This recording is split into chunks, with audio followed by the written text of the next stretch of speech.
jump. Climb out on the roof, just jump, motherfucker, you a lazy little shit. Why not jump and just fucking quit? It's your own fault, boy, you never did enough. And now you're gonna pay for the fucking shit you say. Victim blaming, mental shaming, always bitching cause I'm gaming. But this shit now I'm proclaiming, and I'm aiming for the house of lies that you built on the hill of the dagger that you staggered my ass with. Now you haggard, I'm so aggroed, call your fucking son a faggot. Why so ragged, you a maggot? See $1 and just grab it from the mouth of the starving reprobate. So much hate, bitch, I needed an escape from the rape of my sanity. Humanity is drained from my motherfucking corpse as I hit the fucking dirt. All the fucking hurt and the shit I can't recall dies with me. All the shame and the failure, I'm a terror. Fuck my mirror, time to fix this fucking error. Yeah, I'm the bearer of this shit, and I wear it on my wrist. Now it's time to cut it out and just grow the fuck up. In my mirror, it's a vision that I see of myself. Damn, I'm looking like my father, so why even bother? I'll die for my mother, so I'll never treat another the way that he fucked her. I'll break this damn cycle and jump, jump, jump, jump, jump, motherfucker. Jump, jump, jump, jump, jump, motherfucker, just jump. Jump, jump, jump, motherfucker. Jump, jump, jump, jump, jump, motherfucker. When there's evil in my heart and there's Satan in my veins, I'm insane. Best get stitches in my brain or a cane, cause I can't fucking stand on my own 2 feet. Defeat is my only fucking path. I'ma retreat, can't rest until my brain hits the concrete. Fuck you. I'm just tired of this deceit and these lies that you fucking spew, and the shit you put me through, and the shit you fucking do. But sometimes I just wonder if the shit you say is true. I'm just so damn rude and irresponsible to boot, and I'm the fucking reason mama's cutting her wrists up. And I just sleep too much, play too much, got some shit to say too much. Never clean my cage, I must. Such a fuss, boy don't cuss. I'ma fucking take your trust, give to God and make it rust. Time to bust, mustn't lust, gotta leave you in the dust. Live a life that's unjust, into hell you will be thrust. Satan is your just reward, you don't get a fucking sword. All of time you won't be bored, only flames, just rest assured. When my warnings you've ignored, you'll be punished by the Lord. Cast aside, you are abhorred, grace will never be restored. Jump, jump, jump, jump, motherfucker. Jump, jump, jump, jump, jump, motherfucker, just jump. Jump, jump, jump, motherfucker. Jump, jump, jump, jump, jump, motherfucker, just jump. Jump, jump, jump, motherfucker. Jump, jump, jump, jump, jump, motherfucker, just jump. Jump, jump, jump, motherfucker. Jump, jump, jump, jump, jump, jump, jump.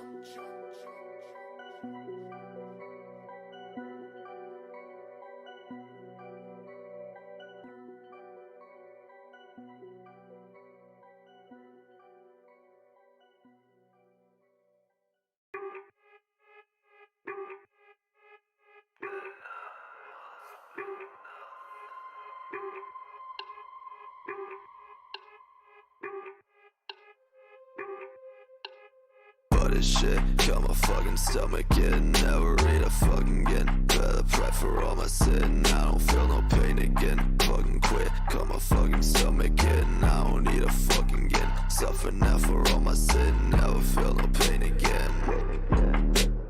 If I'm what I eat, then I must be nothing. If I'm what I eat, then I must be nothing. If I'm what I eat, then I must be nothing. If I'm what I eat, then I must be nothing.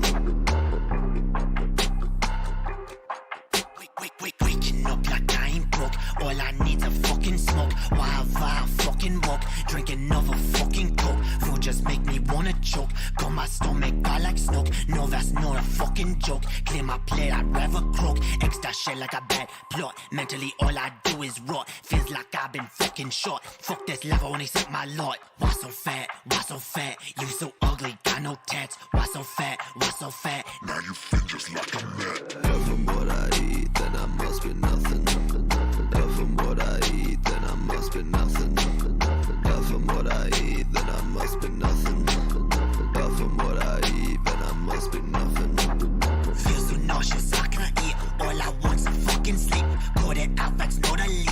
I won't, so I'd rather weep. Fuck this shit, I don't know why. Makes me wanna fucking die. All I do is fucking cry. You won't see me eye to eye. I ain't hungry, eat no steak. Want no bake for your cake. Fuck them bitches, they all fake. They just judge them on a snake. Bile in my throat when I see a fucking note. I don't want fucking choke. All I need's an antidote. When I die, so she wrote. If I'm what I eat, then I must be nothing. If I'm what I eat, then I must be nothing. If I'm what I eat, then I must be nothing. If I'm what I eat, then I must be nothing.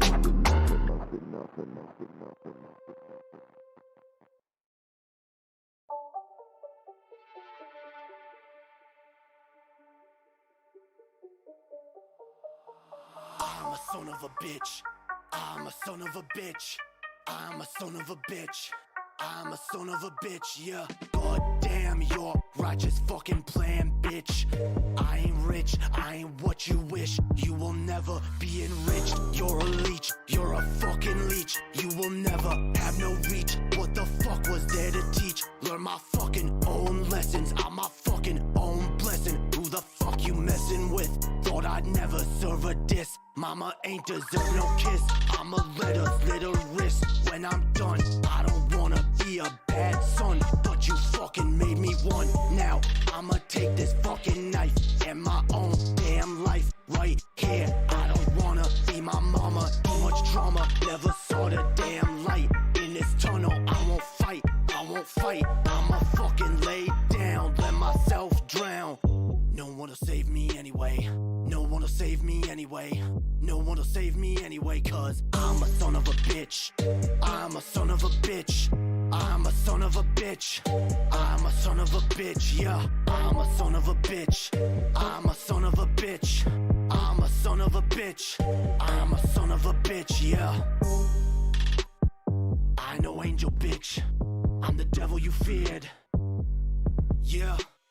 Why in the fuck did I leave? Why am I absent you grieve? Why can't my pain you perceive? Cause your own lies you believe. Didn't know you would conceive. The son of Satan deceived. I'ma take my fucking cleaver at your stomach fall. Make that shit mine, for that shit you fucking stole. I'ma take back my control. Dig me out a fucking hole. What the fuck, I got no goal. Getting high, pay the toll. Like my mama gave a soul. For them pills and these demons, I can't even see my veins. Kids are driving me insane. I'ma cut this damn pain with my baby in my arms. Won't be sounding no alarms. Slit my wrist and I'm gone. Yeah, no one will save me anyway. No one will save me anyway. No one will save me anyway.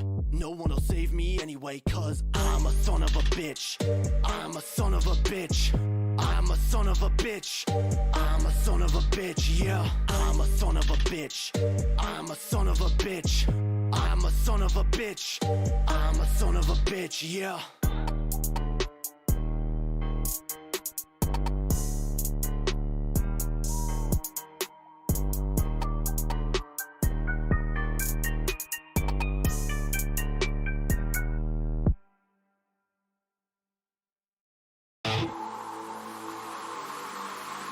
Jump. Climb out on the roof, just jump, motherfucker, you a lazy little shit. Why not jump and just fucking quit? It's your own fault, boy, you never did enough. And now you're gonna pay for the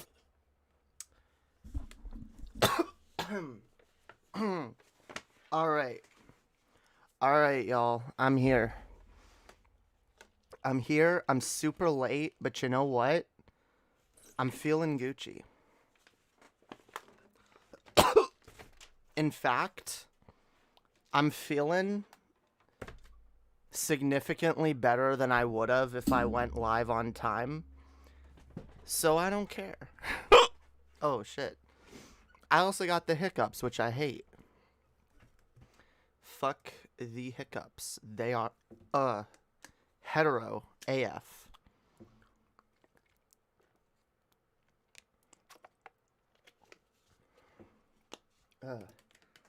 Okay. How's everyone doing, yo? Welcome. Hang on, let me fix my fucking hair before I let you people see me. All right? Goddamn. The reason I'm so late is cuz, well, there's a number of reasons. I mean, I got caught up voice chatting with people in the Discord server earlier. And I hung out in there a little longer than I intended to. And then I wanted to get food, and I was just like, you know what, fuck it, I'm gonna just order fucking food. And then I was like, all right, I kind of wanted to take a shower before I started streaming, but it's super late. But I was like, you know what, I can manage a quick shower. I'll take like, what, 20 minutes? But then when I'm in the shower, and look, I don't know if anyone can relate to this, or maybe it's just a me thing, but when I'm in the shower and I'm all like wet and shit and warm, and I'm always tempted to like, well, I because part of my routine feels like I want to shave, right? I want to shave my legs. I want to like shave my whole body. But like in the winter, I've been kind of like, fuck it. I'm just going to leave it because I'm mostly wearing like leggings all the time anyway. So no one can see my legs, not even me. And honestly, like, it's more that like I don't like seeing them being hairy and shit. So like being in the shower and be like, God damn it, like I could just like shave these. I could shave my legs like right now. And I was like, well, I'll probably be late to the stream. But then I was like, you know what? I will also feel 80% sexier. All right? Because I just do. I don't know why. It makes me feel sexier. It makes me feel more comfortable and less icky about myself when my legs are shaved. So I did it. And then it took like longer than I meant to, because like it had gotten kind of hairy because I haven't shaved in a few weeks now. Maybe not longer than a week. Not too long, but like, because I've been shaving less often, right? But I was like, you know what? Fuck it. Fuck it, yo. People can wait. People can wait for their goddess. All right? If you can't, then I pity you.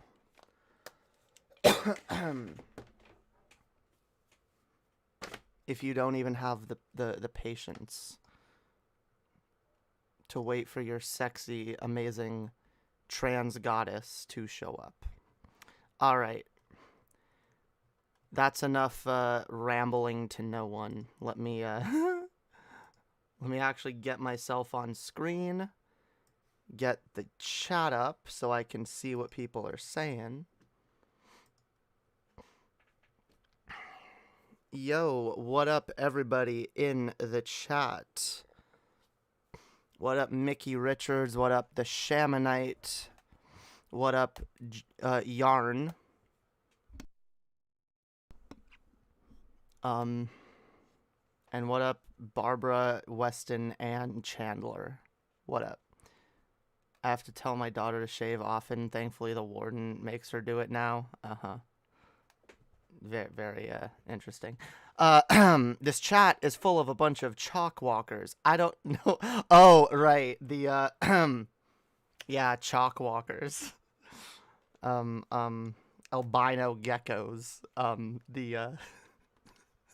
Oh, damn. We were hanging out in the, voice chat earlier.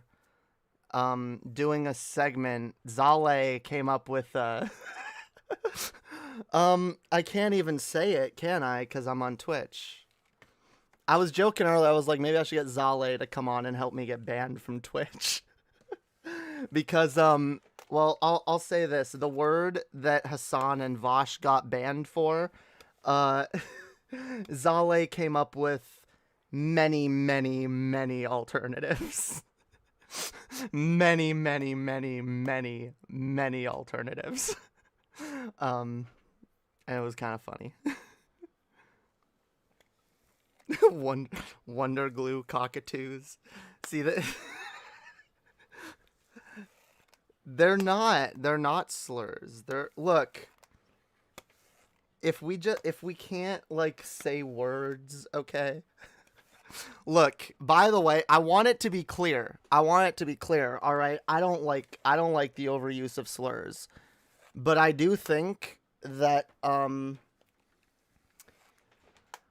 don't know. I can understand disempowered groups kind of wanting to use those words every once in a while playfully. Maybe people take it too far. I do think Hassan probably took it too far. Almost definitely took it too far. I don't think Vosh went too far at all because Vosh was talking about it. Hassan went too far. But look, like, some people use these words and don't take it too far. And I will say this. I might be white, but I'm also gay and trans. So, believe me when I say I understand certain people's frustration towards white people. I absolutely understand the frustration towards white people. Okay? Like... So, like, yeah, I get it. I get why some people really want to use slurs against white people. Because... look, and by the way, like... And I know it doesn't... It's not a great excuse, but at the end of the day, it's like... Honestly, like... I mean, especially coming from someone like me, right? Like, I'm white. Clearly, I don't think all white people are worthless. Obviously, I don't. You know? I just joke around every once in a while because as a marginalized person who gets a lot of shit for not being normal, you can sometimes get frustrated towards those who perpetuate the status quo, which a lot of people look and they're like, yeah, you know, like this stereotypical white person. Not all white people, but like yeah, it kind of is what's perpetuating certain systems of injustice, you know? So I get it. I do. Trust me. I get it. I get the desire to like go off and be like, fucking white people. But like, I don't know. I think we also need to chill because, I mean, optics wise, it's not amazing to like put out antagonism towards another racial group. Doesn't like, as I said, I understand where it comes from, and I understand that it doesn't even come from a racist place. Not really. It comes from a place of frustration, again, at those who perpetuate the status quo. Yes, all white people. All white people benefit from privilege. Yes. All white people play a role in it, in the whole system that is fucked, yeah. But I don't blame all white people just by virtue of being white. And I don't think that's useful to do.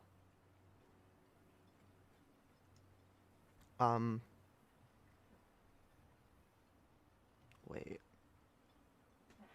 Let me guess. I don't know if that's doing that yet. I don't want... Okay, it is playing audio. I don't want game audio yet. We're not gaming just yet. We're doing that a little bit later. First, I actually want to do something I haven't done before. But I've always kind of wanted to. and I feel like I have the topic that, especially because it's very hard to illustrate verbally. I feel like I've found the topic to, you know, to do the draw stream. All right, the topic that necessitates doing a draw stream. And as y'all can see, it's in the title there. Actually, what am I doing? I need to plug this back in.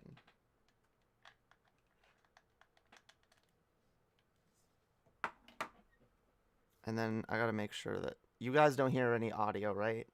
Other than me? You shouldn't. Alright. That's fine.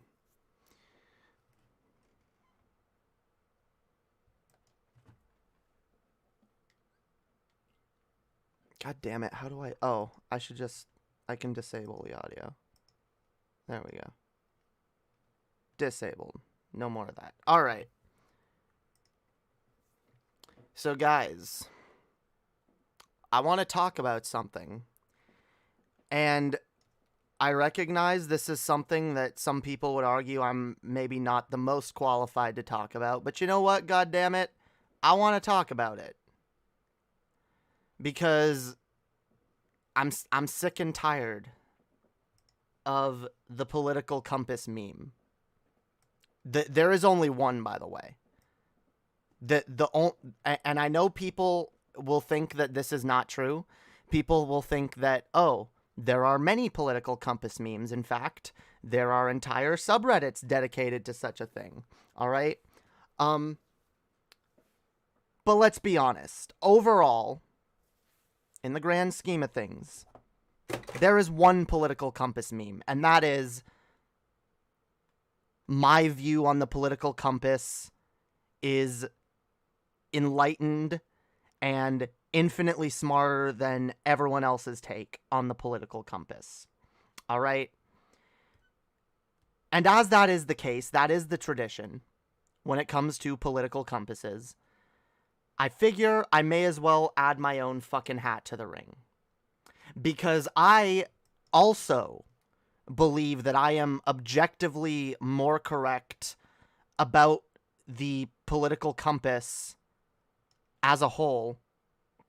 And so as a person who has spent a lot of time on the internet, especially in political spaces, I do feel that I am uniquely qualified, despite what anyone would say, to discuss this very interesting issue. All right?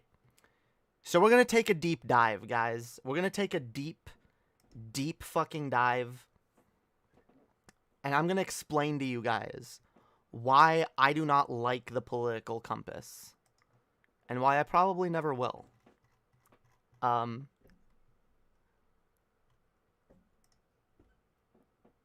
I'm probably not the first person who said this either. Let me see. There's I know I said there's only one political compass meme, but there's a second one that I wanted to have up. I may have lost it. Wait, it might have been one that I unironically posted in dank memes. No, wait, that's not even... there's nothing posted in dank memes. What the fuck? Okay, whatever. Here, we're gonna... Whoa, that's a video game. That's not what we're doing right now. You can be hidden, and we will go to this, alright? This is not a paint stream, alright? Because we are not using paint. We're using an online photo editor called Photop, alright? But we're not calling this a Photop stream because that would sound ridiculous. So this is just a your average everyday draw stream. Alright? Alright.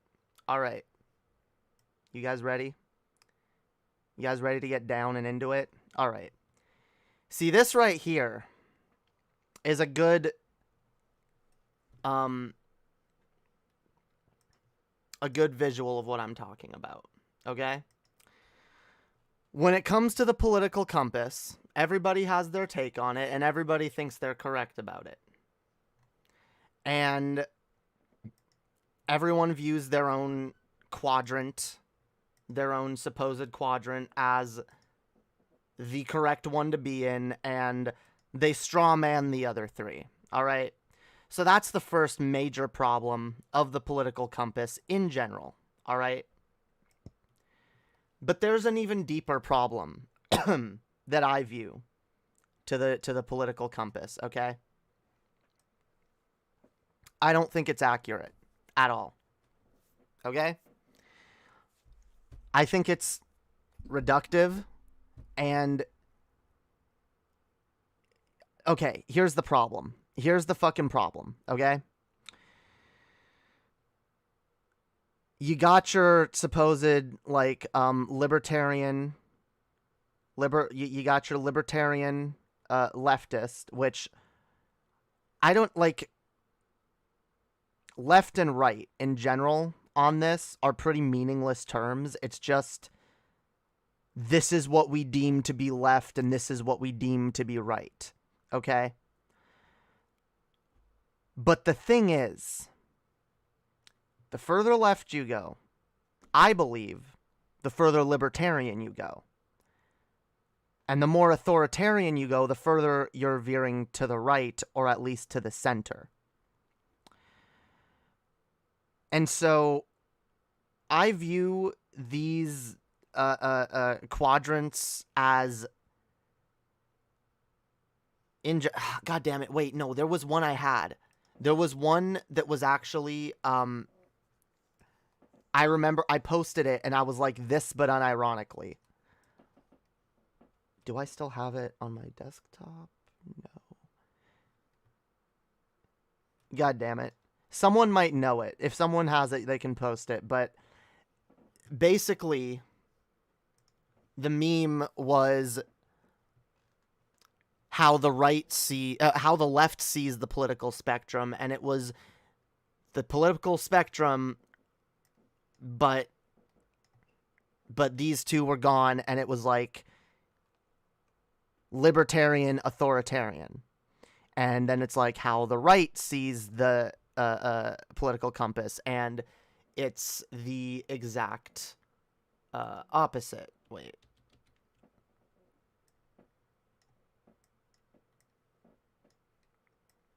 Because right-wingers, and I think there's a reason for this, by the way. Right-wingers tend to view the opposition as just as authoritarian as they are. Or just as authoritarian as their general side is. Because we know, in general, that the right is good at coalescing. So even if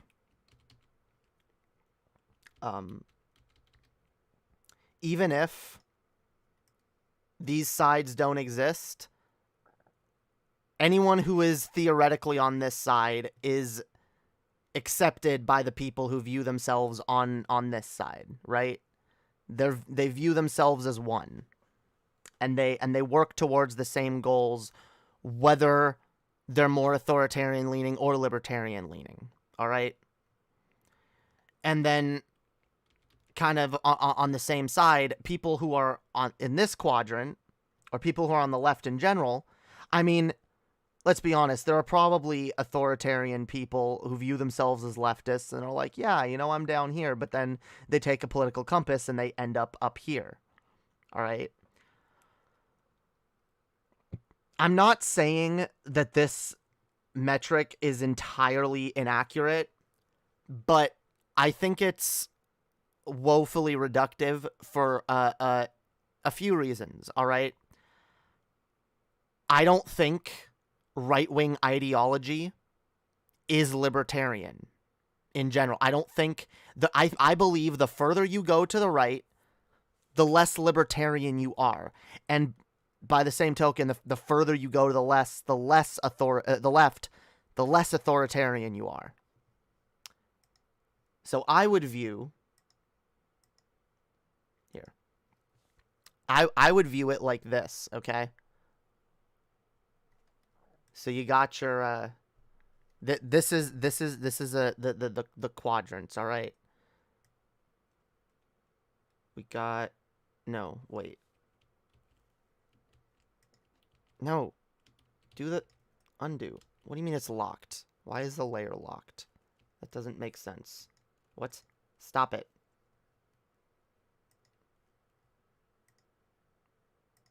Stop it. There we go.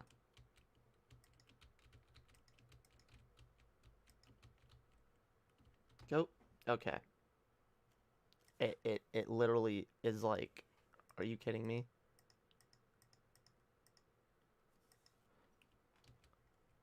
Oh, it's, God damn it, I was pressing the wrong button. Okay, that was my bad. All right. So yeah. This is my political compass, okay? So you got libertarianism down here, okay? And you got authoritarianism.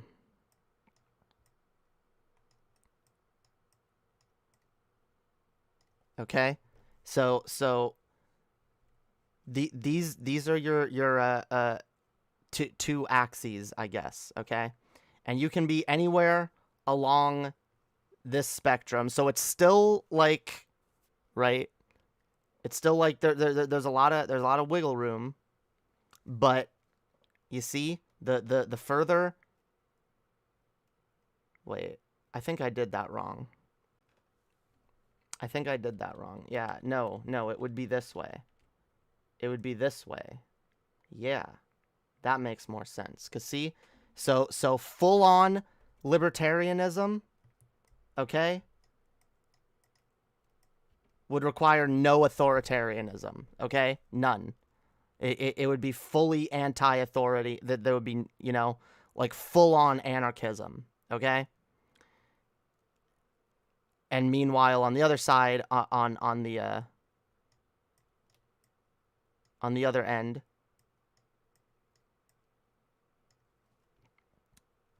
here you would have like fascists, right? Fascists, and that's the thing.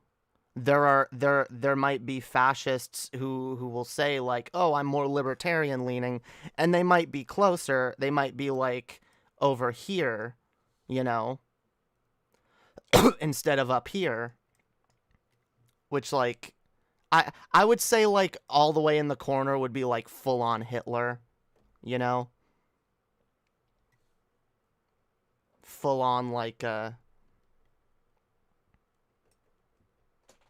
fascism, right? On the other, and wait here, I gotta see how the chat. Are you implying that Stalin was a fash? No, I'm implying that. Well, yes. I'm anti-tanky, all right, and yes, I would say that tankies are not libertarians. They're not leftists. They're over here. Okay? Which means they might they're further left than like centrists, you know? Centrists right here would be like, you know, like your average liberal dipshit who doesn't know much about politics and wants everything to stay pretty much the same, you know? So yeah, you're this is a tanky. This is Stalin, all right?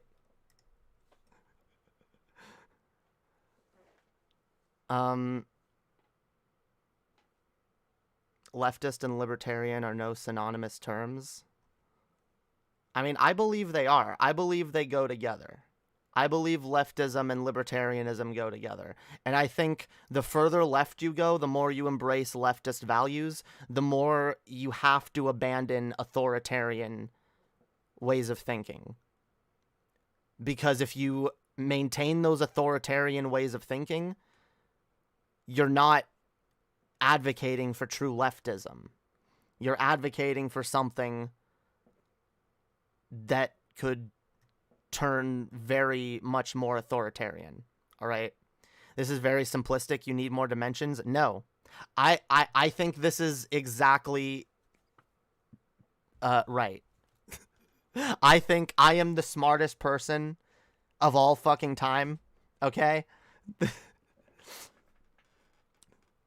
You're espousing left-wing idealism. I mean, I kind of... I guess I'm biased. I'll be honest. Yes, I'm biased in that way, and I believe left-wing... I mean, look, you can make an argument for why authoritarianism is better. You can.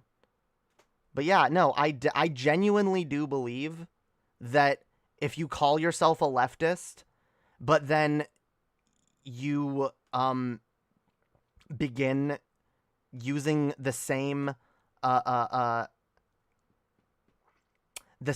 like methods of taking power and controlling others as do the right, yeah, I believe you're moving further to the right, okay? I do believe that.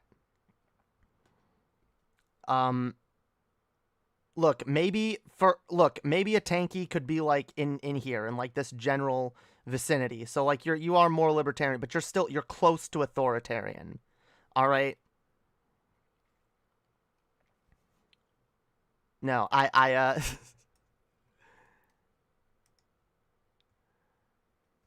I genuinely traditional political compass but worse. How is this worse? This is more accurate. I believe this is more accurate. Because what do left and right even mean on the political compass? Okay? What do most right-wingers have in common? They want authoritarian measures. Even people who call themselves libertarians, let's be fucking honest. They don't want libertarianism. They want freedom for corporations, all right? They want freedom for corporations. That's like around here. Okay? Or maybe at its best it's like around here. But like that's still pretty fucking, close to the authoritarian line. Because in general, talk to libertarians, okay? They say they want freedom, but then they all fucking simp for they all simp for fucking, again, authoritarianism, fascism. They want to control people, all right? And then they say, oh, like the left wants to control people. Maybe there are people that call themselves left that want to control people. But like, I think there's a certain, like you can't pass a certain point. Like, I think tankies can't pass this point. And wait, fascists? No, not fascists, because fascists are up here. I don't know. Anyway, they have a different conception of freedom. Yes, but their conception of freedom is wrong. See? Because I can do the meme too. I can be like, oh yeah, no, I'm correct. Everyone else is wrong. And that's that. I'm obviously having a bit of fun here. I recognize why a model that looks more like this would never be accepted, because for many reasons. But generally, it's been my experience that this is more accurate from what I've noticed talking to people. All right? I really do believe that, like, as a leftist, there is only so far that you can go. Like, look, maybe you could put like another line across like this way that would be like I don't know.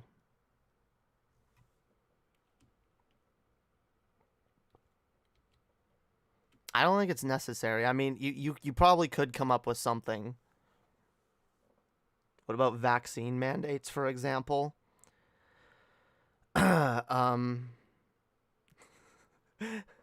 Your test isn't neutral. A political scientist would be objective. Well, I'm not a political scientist. I'm a leftist. I'm not trying to be objective. Like I said, I'm kind of taking the piss here.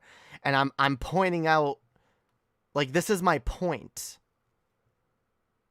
Everyone's view on the political compass is based on their own subjective viewpoints, their own subjective values. So based on my subjective values, right? This is what I view as the political axes.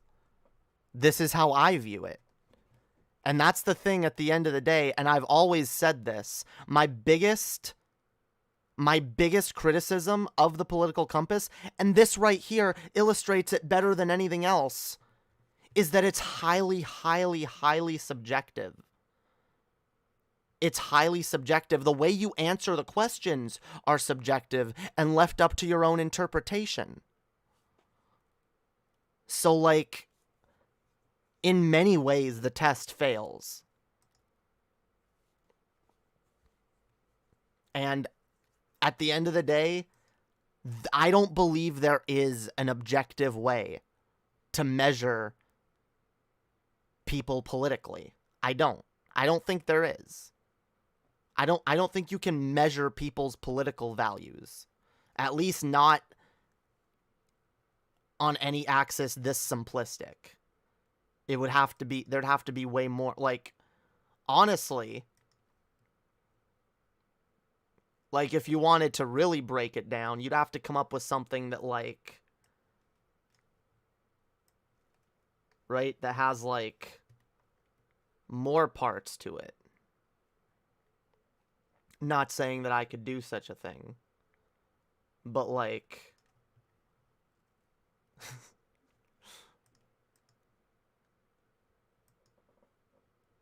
yeah, originally I was gonna come up with something a little more complicated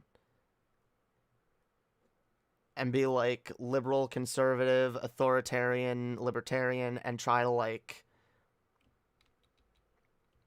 come up with a way that they like intersect.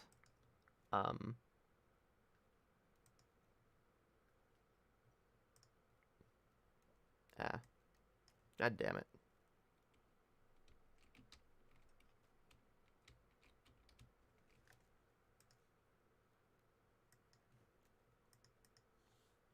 But yeah,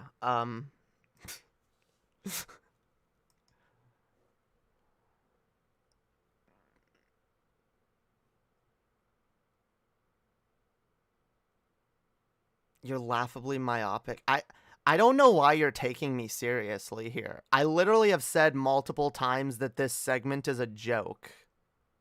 I literally said, yes, the test fails, so I made it not less interesting and more simple, but I made it more simplistic. Yes, that's the joke. That's what I'm doing. Yes. That's the entire thing I'm trying to say here. Yeah, there's no need to be rude. You can call it TikTok leftism.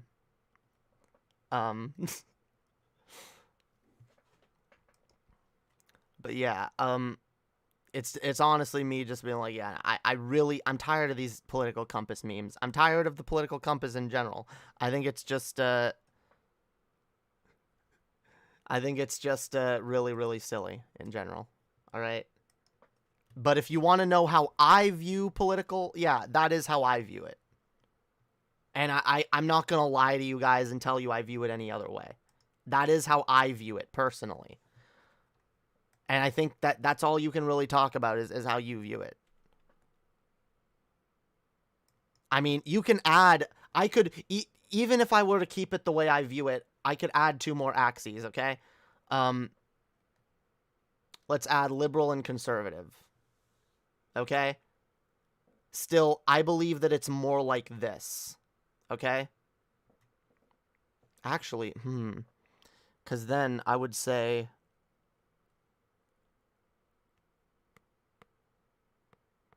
That would be interesting, actually.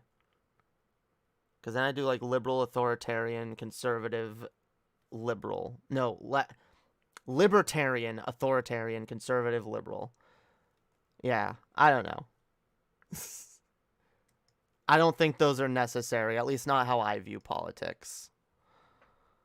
You already have lib on here? No, I put lib to mean libertarian, but it could also have meant liberal. Not a wrench in sight? That's true. I guess I can mod Ami.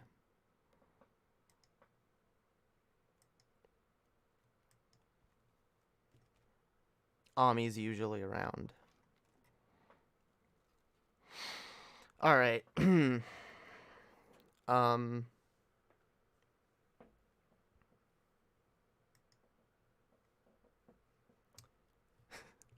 Anyway.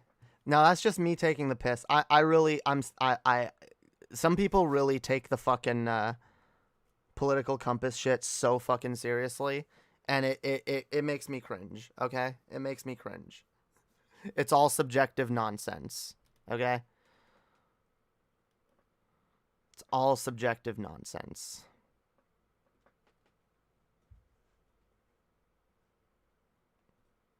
I'm the mother of God. If that's not wrench worthy, what is? Damn. Well, it's too bad I don't give wrenches to people asking for them.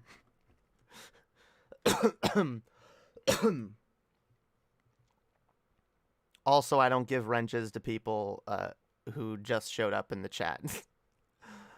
Okay.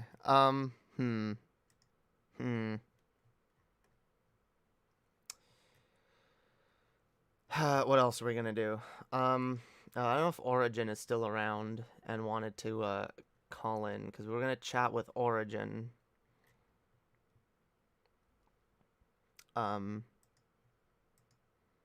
Let's see. Do we have any other?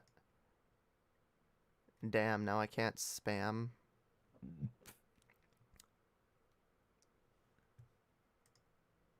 Damn, you did it before I could time you out.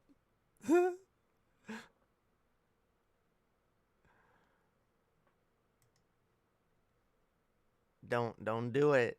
Don't do it. All right. Okay. Dicks. You know what else I want to talk about, actually, before we actually, you know what? I can Actually, maybe it's illegal for me to talk about what I want to talk about while playing Kingdom Hearts.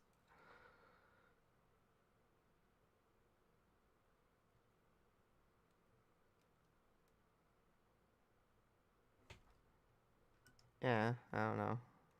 Are you a hater, Jessica J? Are you here to just be annoying? Are you here to be rude? Because if that's the case, one of my mods can show you to the door. I can't tell if cause whatever.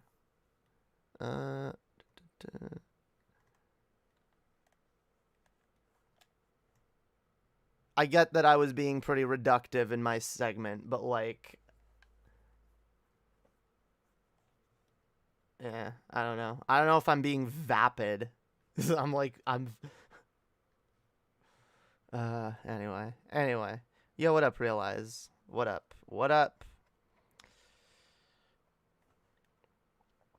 She can stay. No, she can stay. I'm just saying, like, I don't know if you're trying to be an asshole or not. I can't tell. All right?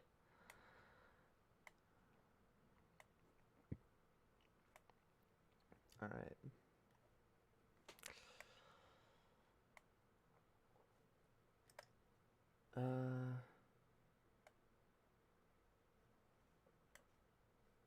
Well, I'd make you a mod if you were fucking in the chat, Origin. You're not even in the chat.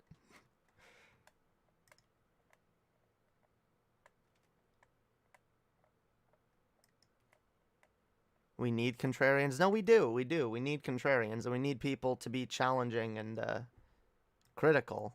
Absolutely. But that's why I can't tell sometimes if people are trying to be challenging and critical in good faith, or if they're just trying to be contrarian assholes. Because we get those people around here quite often.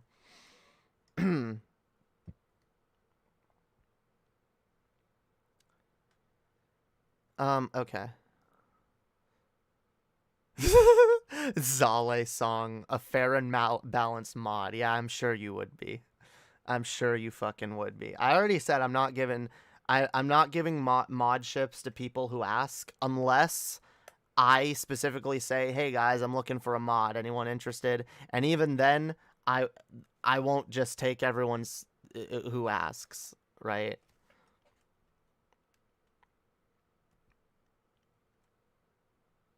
We gotta be judicious about this shit. All right. But yeah, guys. Hmm. No, go away with that. I don't want that anymore. Give me this now. Yeah.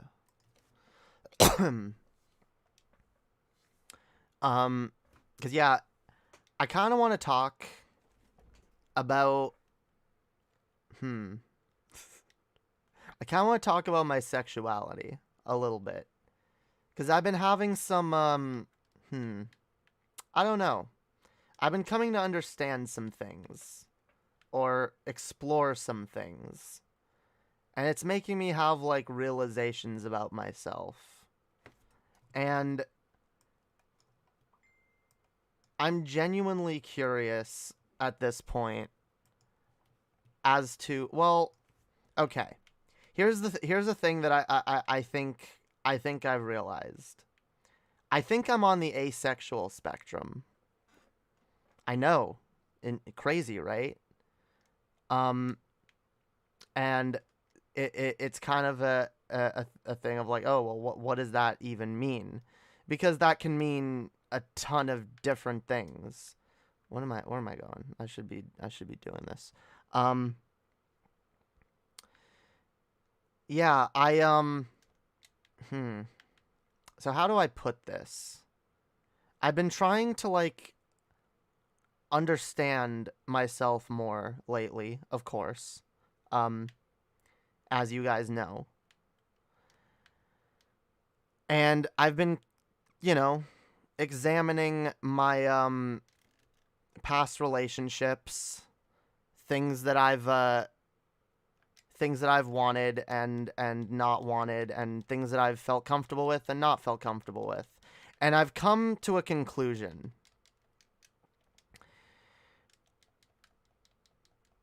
I'm not a sex-driven person. But I'm also not a sex-adverse person.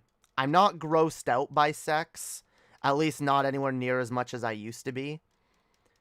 And I don't not enjoy sex. Like, I do.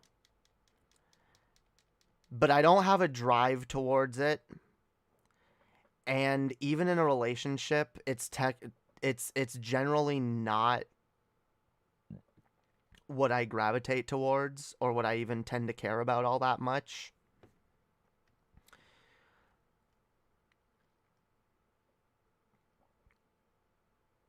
I don't know what you're talking about, Zale.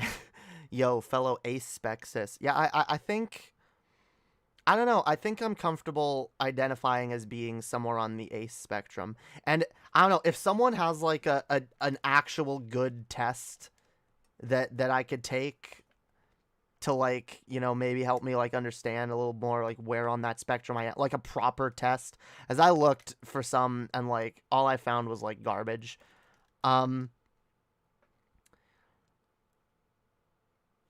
It would be interesting if that, not that I would put a ton of stock in any test, but like it would be interesting as like a kind of guideline of like, okay, here's maybe where you lie or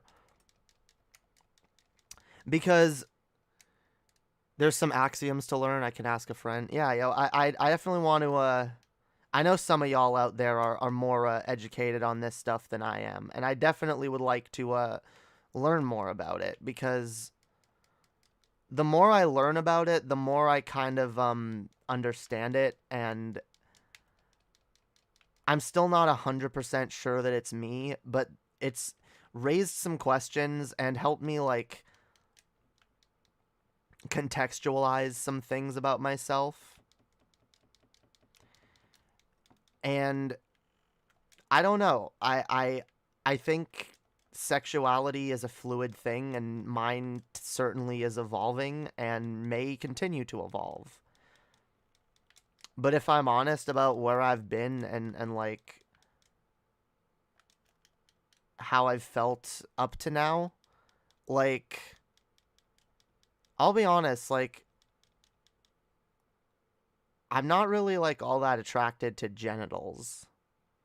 That's kind of a thing that I've realized on and off throughout my life. Like, don't get me wrong, like I'm attracted to women and femininity, and I especially really find like boobs hot. Like I like tits. I've always been a tit person. But like I'm not particularly turned on nor turned off by either dicks or pussies. Though I can be kind of grossed out by both at times. Which, like, all of this together, like, it kind of makes me realize, like, okay, this is, like, a very complex situation.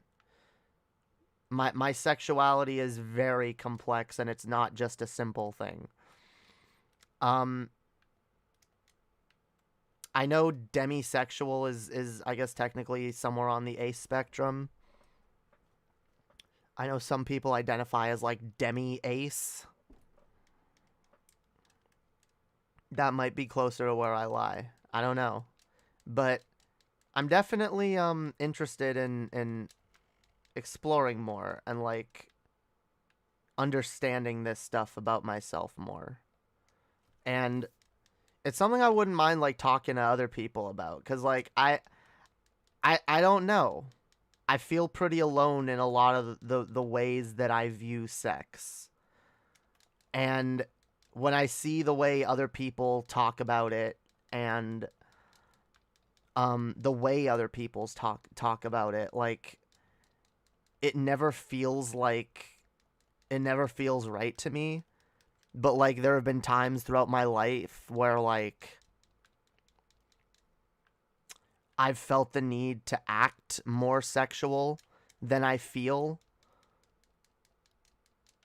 So,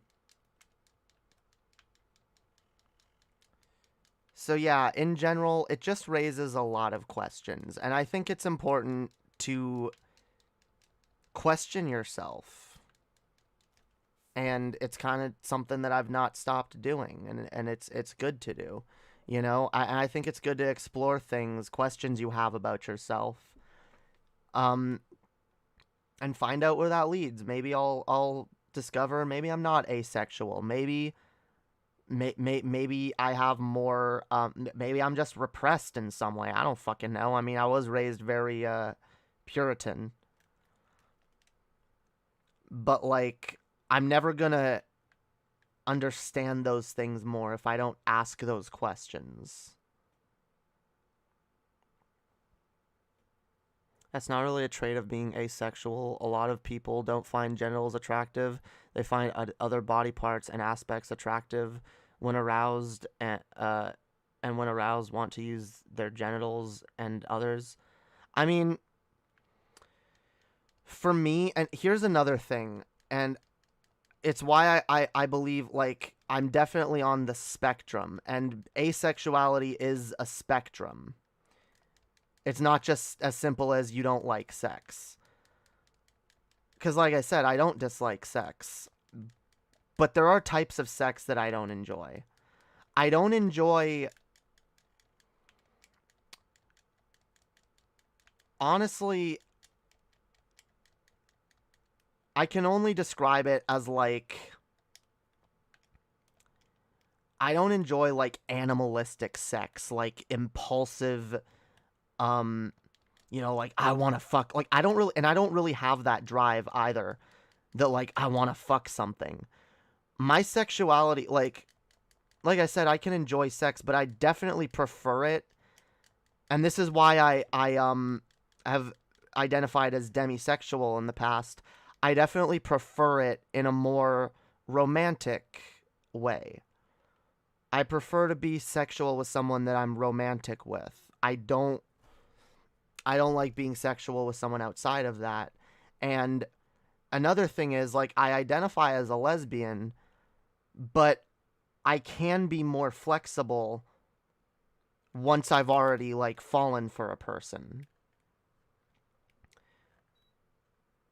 And like, so, like, all of that leads to, like, it's far more complicated. So I'm not just like one thing, and most of us aren't.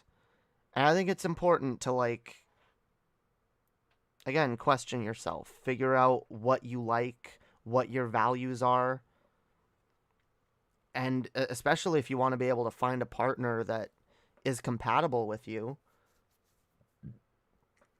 It's made me kind of understand why I've not been compatible with certain people that I thought I was in the past, because I've tried to be something that I'm not.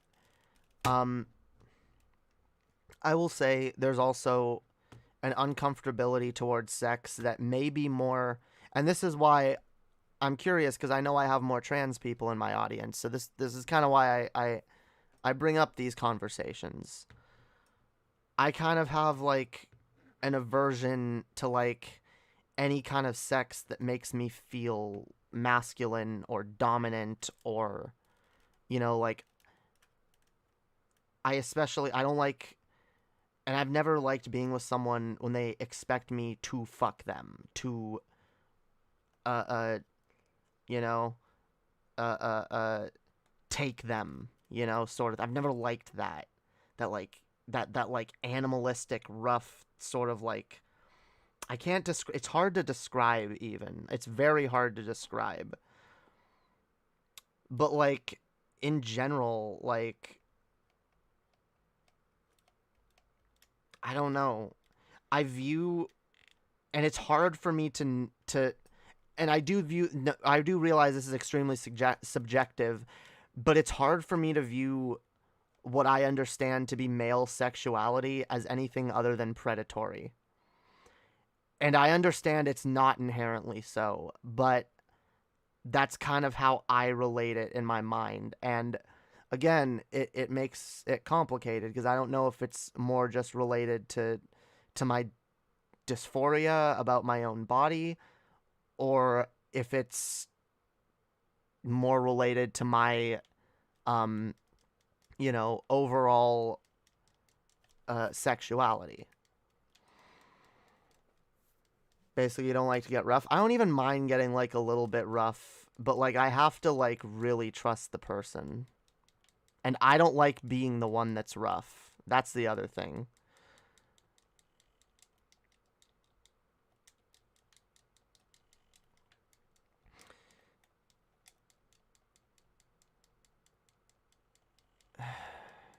Fam, whatever fucking, like, whatever character you're playing, whatever like meme you're doing, it's not landing, yo. This, yeah, it's not landing. Get a new gag. All right? Get a new gag. It's yeah. Anyway, primal, yes. That is a word for it. God damn it.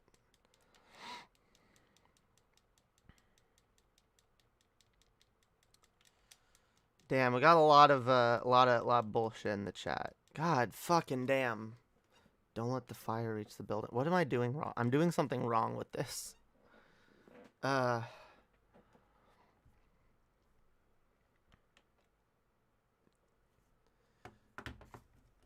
Here. I don't see fucking Origin in the chat, so I don't know if he still wants to come on.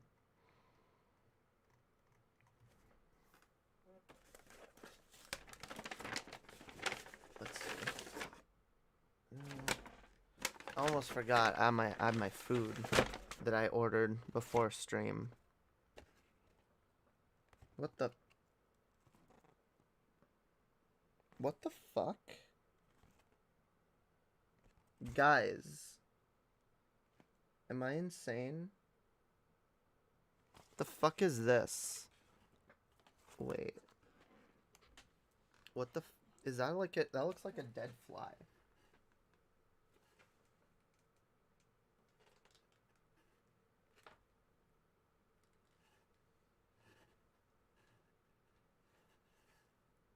What the fuck is on my food? This legit, look at this. This looks like a it looks like a fly or a spider. What the fuck?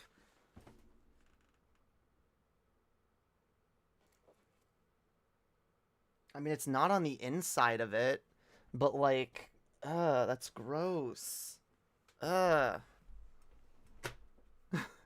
the fuck? I'm not happy about that. God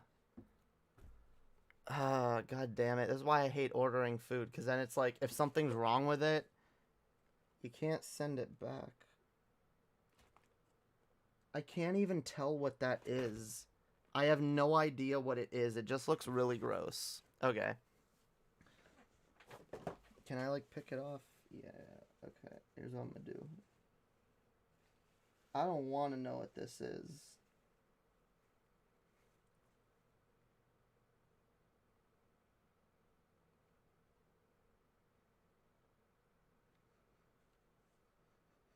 Maybe it's a food thing? I don't know. Maybe it's like an ingredient or something that landed on top of it. I'm taking it off. I'm taking off what was around it, and then I'm going to eat it because I'm not... Looks like a burnt crumb to me. It may very well be. Oh, you know what it might be? It might be because there's broccoli inside this. It might be oh, I think it's a burnt piece of broccoli. Okay. Never mind. Look, I'm like paranoid about my food, and it's really easy to put me off my food, okay? That's why I have an eating disorder.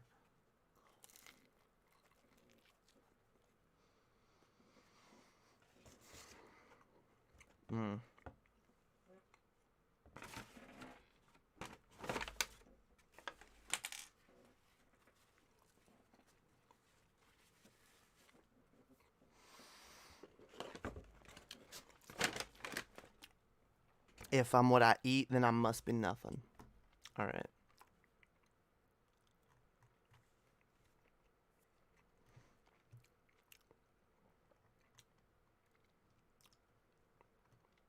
The fuck, yo? Hang on.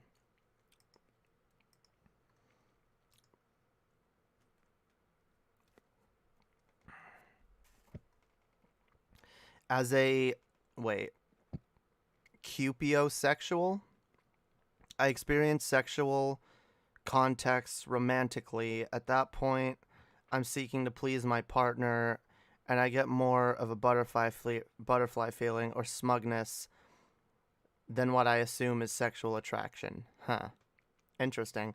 That's the thing, yo. We're all different. We all got our own little things. I think these are things people need to talk about more. Because not enough people understand themselves. We don't. We don't understand ourselves well enough. We need to be willing to ask the uncomfortable questions.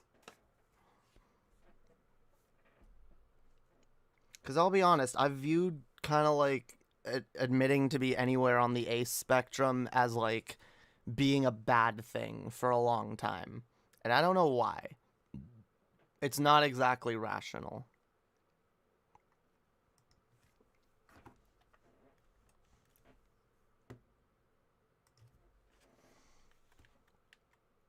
Not exactly rational, yo. Alright, we'll do this one because I can actually beat this one. Yo, what up, Blaine?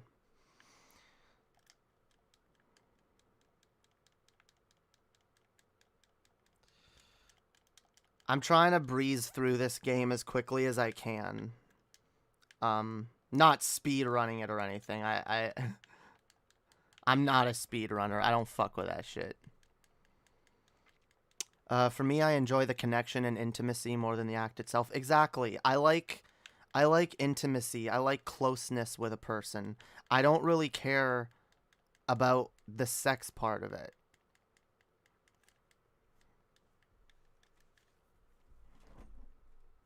I mean, I've been in relationships where, like, we started having sex less and I started being sad about it, but it wasn't because, like it sucks when it happens less, but, like, for me, it's not like, oh, like, I don't get to come as much. It's like, oh, like, we're drifting apart. Like, this closeness is not as strong as it once was.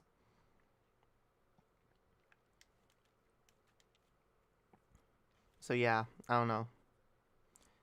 Like I said, if anyone has like a test, like a good test that, like, you can take to, like, figure out your sexuality, that'd be dope. 'Cause I think I've seen one. I forgot where it was, but, like, yeah, what up, Skylar Gray? Skylar Gray is a dope individual, guys. Just so y'all know, that's who I steal 90% of my memes from. I steal the memes she posts on Twitter, on Facebook. What's the difference between a sexuality and a kink? I don't know. I'm probably not the person to ask because I'm not as, like... That's the thing, like, I don't know, because, like, again, if I'm being really reductive, I'd put my sexuality closer to, like, lesbian. But then, in terms of, like, kinks, I'd be like, oh, like, my kink is, like, titties. I guess titties aren't a kink. I don't know. I don't want to admit my kinks, actually. Look, there's got to be some level of mystery, okay? You guys don't need to know what all my kinks are. I don't know what you would call the difference. I mean, maybe it's just broadness, right? If it's just your broad what is it? Your broad preference would be your sexuality, and then more specific things that get you off would be kinks. Things that, like, specifically get you off sexually. Jamie likes vor. No, I actually don't. I've never understood the vor thing. Never once. I've never gotten that. I don't want to be eaten, and it actually is kind of creepy. I've seen some really creepy, like, vor porn that just, how do people, like, get off to that? Why do people like it? I don't know.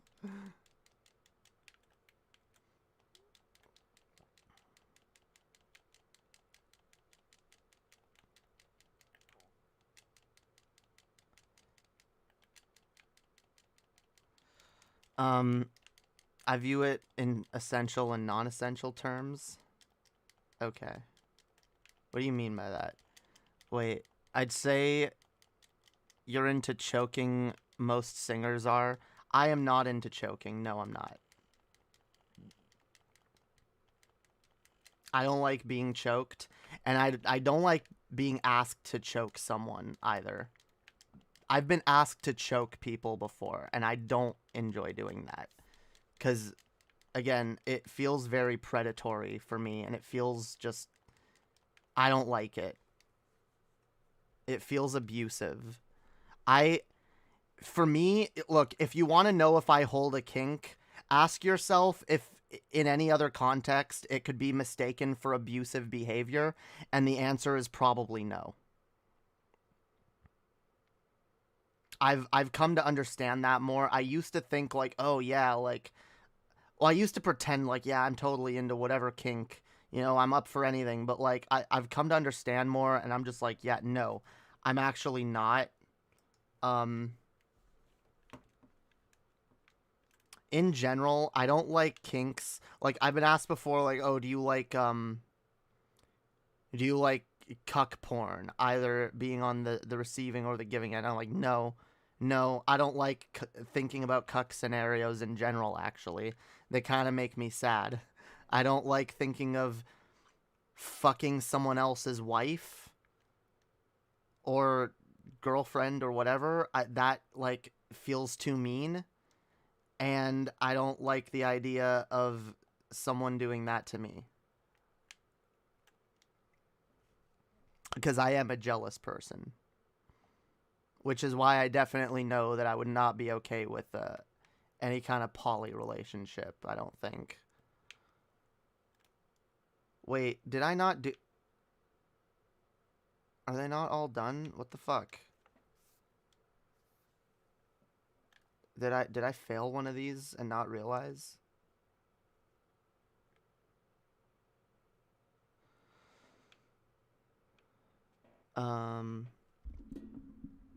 Just imagine a girl slowly sink in the sand and dying or pretending to, and having someone jerk off to that I find amusing because it's both non-sexual on the surface, but about a person slowly dying. Huh. Yeah, I don't like that on any level. I don't like... I don't know, like...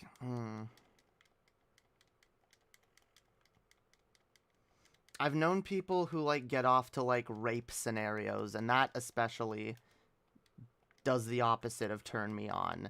I don't like...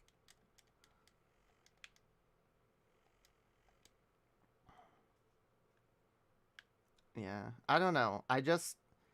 I'll be honest, like, I'm not turned on in any way by, like, meanness or abuse. And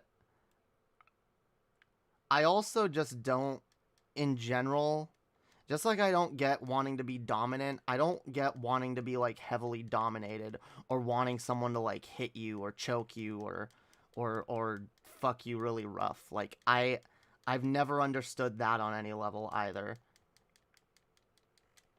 And I know this is where I diverge from most, not just cis women, but trans women as well. And that, I don't know if that's tied to, like, my PTSD or something, or if it's just... That's the thing, like, sexuality is so complicated, and sometimes it can be hard to tell if it's, like...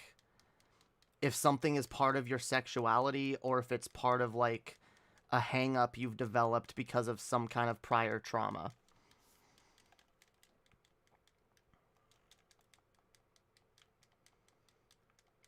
So I guess you're never interviewing that guy we watched a while back.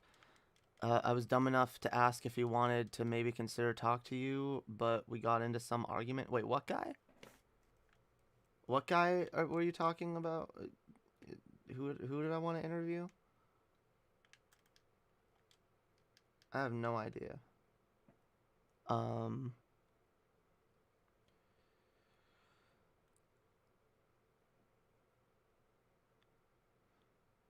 Trans women are some of the kinkiest people I see on Tumblr. Oh, don't I know it?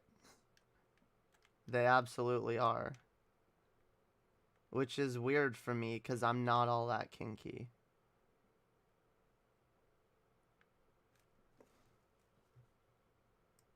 I mean... Wait, where is it? I mean, I guess I have one kink. Oh my god. I will say, I wouldn't object to, like, a mommy dom as long as she wasn't too mean. Like, I don't like this, like, you're a worthless little whore, aren't you? You know, I don't like that shit. I don't get how people get off to being called, like, worthless, or... I just don't. I don't get that. I don't get it. Pars. Oh, that dude. Yeah, the incel dude. Um.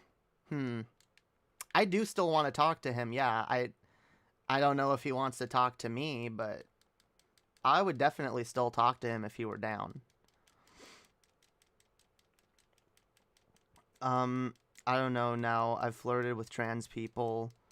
Are tried and not too very kink tolerant. What? I don't know what you're saying. Just as everyone's different. All right, everyone's different. I know a lot of kinky trans people, and there's probably a lot of non-kinky trans people. He just said he didn't care. Damn. I mean, the reason I wanted to talk to him, like, it was more for his benefit than mine, because I genuinely think this dude is smarter than he realizes.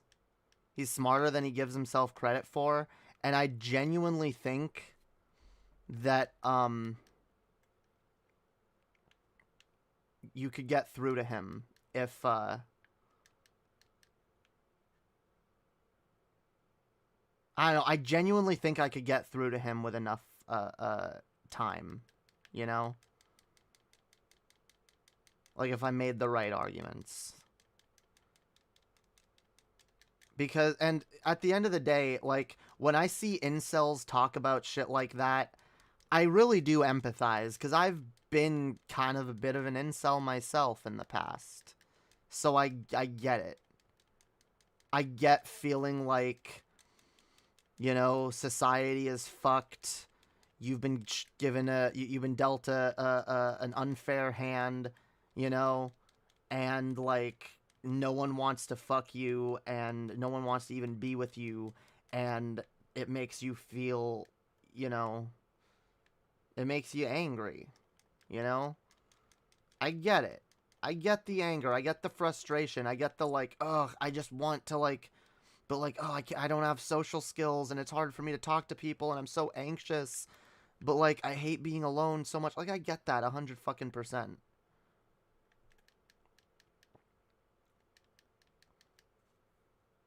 But, like, I can tell the one disconnect with this guy is that I think on some level, I don't know if dehumanize is the right word, but, like, a lot of guys in general, especially incel dudes, they view women as like inherently different from them. And they view women as like almost like another species, okay? And I believe that's detrimental to starting any kind of relationship. That's detrimental to getting to know someone of the opposite sex. Because in general, we share a lot more in common than we don't. We have a lot more similarities than differences. And if you learn to view someone of the opposite gender as a fucking person, or whatever gender you're attracted to in general, or whatever people you're attracted to, when you learn to view people in general that you're attracted to as people, right?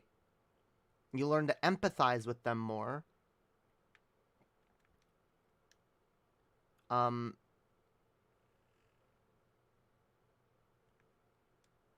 Yeah, it makes you better at understanding them and forming relationships and bonds with them.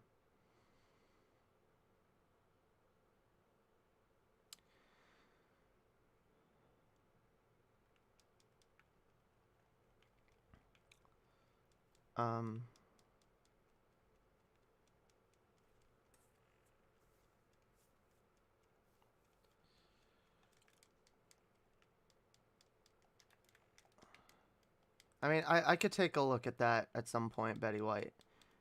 Probably not now. I kind of just want to chat and keep playing this, but if you send it to me, I'll look at it eventually. I don't feel like responding to Pars right now.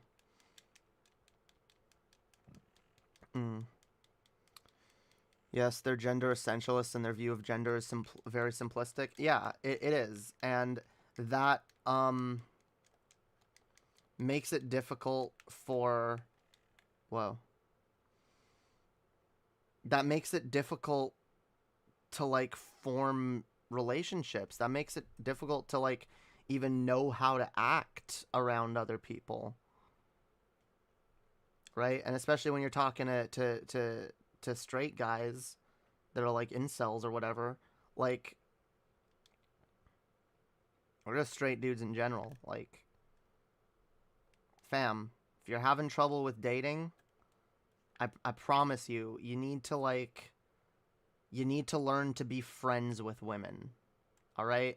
Learn to be friends with them. Learn to form relationships with the gender you're attracted to without those relationships needing to be inherently sexual. Because if you're going to have any kind of lasting relationship, you need to be able to be friends with the person. It needs to be more than just, oh, we're sexually attracted to each other and we fuck every once in a while. There has to be a relationship built.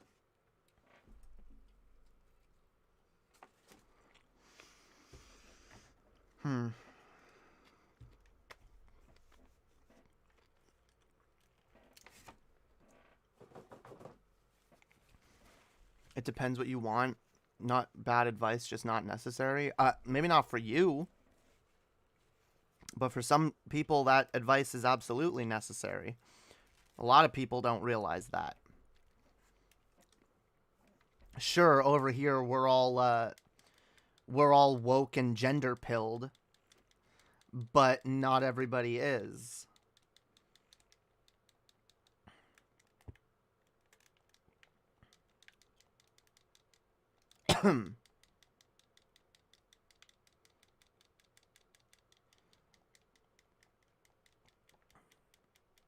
And yeah, like, again, the advice that I'm giving probably does more apply to like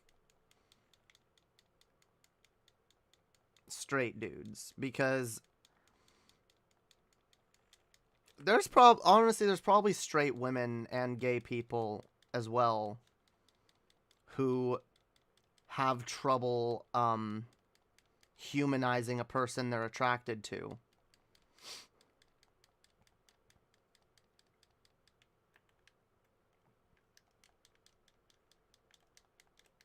It's probably definitely a thing. But it's a thing you notice a lot with straight dudes. It's a thing I notice a lot with straight dudes, especially the ones that are very incel-ish.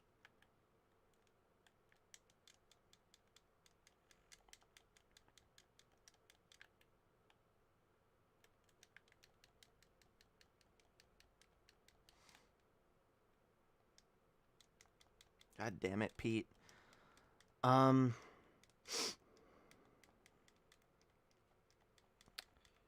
Yeah, it depends what you want. I mean, in general, and this is what I'm talking about, general advice. In general, we should all learn to just make friends with people. Yeah.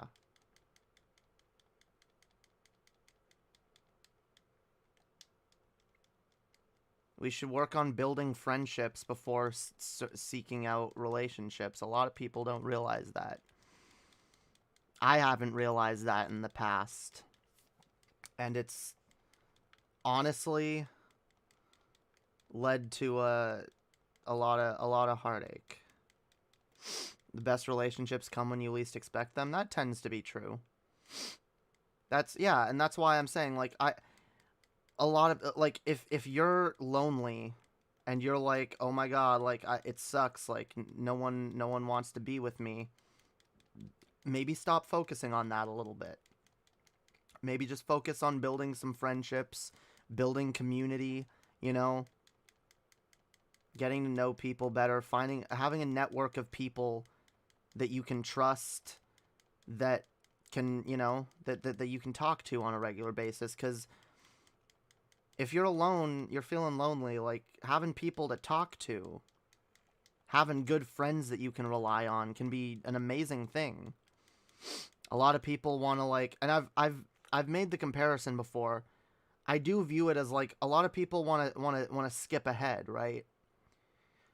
Because I do genuinely believe in terms of like relationships, like the first level is friendship. And if you can't even master friendship, why the fuck are you trying to skip ahead to building lasting romantic relationships when you can't even get a hang of friendships? Build friendships, work on your social skills, get better at being around people, build communities with people, get to know more people, and the more people you know, the more likely you will be to run into that person that you have a great relationship with. My father once told me he didn't believe men and women can just be friends without a guy wanting more. I found that mentality quite disgusting. It really, really is disgusting. But unfortunately, a lot of people, that is the attitude that a lot of people are taught, especially guys. And this is why, like, and a lot of trans women out there can probably relate as well, because being raised and socialized as a boy, you're taught certain things. And you're told certain things about women. And, you know, you're told, like, oh, they're, like, my dad told me, like, women are different creatures. They're different animals. They think differently from us. They don't, you know, they're not, their minds don't work the way ours do, you know? And, like, that was one of the biggest loads of bullshit.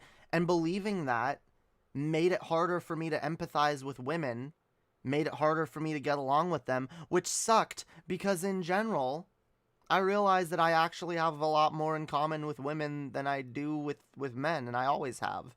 And when I put aside that, like, mental barrier of, like, yes, we cannot get along because we are different creatures, and I started just understanding women more and talking to them, I started being like, oh, yeah, I have a lot more in common. Actually, you know, a lot more in common than I realized. So, yeah. Making Christmas is a subtle FU to Orthodox Christianity. It says these holidays don't come from anything divorced from us and how we want to celebrate them. We make Christmas every year in many ways. I'm not sure what you're specifically talking about there. But yeah, there's many different ways to celebrate Christmas and shit that are anti-Christian. Personally, I don't care all that much for Christmas. I've never really had all that, like, fond memories of Christmas. But I'm a humbugger's advocate, all right? I've always, even when I have celebrated Christmas, I've always advocated very strong for humbuggers' rights, okay? People have the right to not engage with Christmas if they don't want to. Or at least they should. And I feel like people are not treated as if they are. People are given shit if they don't want to engage in Christmas.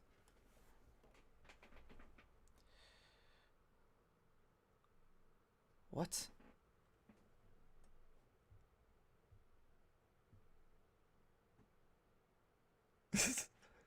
What? Zale wants me to say, "Come, show me what passes for fury among your misbegotten kind." There, I even said it with an accent. I think Christmas and Black Friday should be moved to the 4th of July, and we should just call it American Day. America Day, yeah. Capitalist Day. That's the other thing. I don't like Christmas because it's too capitalist. All right? And I don't have money to buy people fucking gifts and shit. I wish I did. If I did, then I would buy everyone I know the best fucking presents. But yeah. Speaking of which, if y'all want to contribute to my, I don't know, ability to not have a shitty Christmas and be able to do something, I don't know, y'all can donate. If anyone feels the need to, or just in general, helps me out, helps me to be able to afford food and all kinds of shit. And I definitely appreciate y'all's donos when y'all are able to send them up. Hell yeah. Hell yeah. Toss a coin to your streamer. Oh, viewers plenty. Make it what you want. I love holidays. Nah, I get why people like holidays. And I definitely don't want to shit on people's enjoyments of the holidays. But at the same time, I think people who enjoy the holidays should be understanding of those who don't.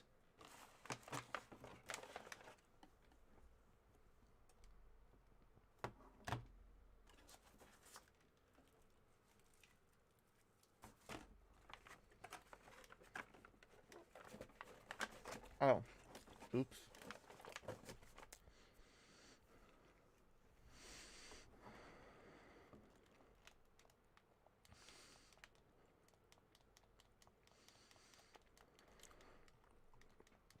Use Christmas to honor Slanesh. No, I use Christmas to honor Sheogorath, the mad god. Alright?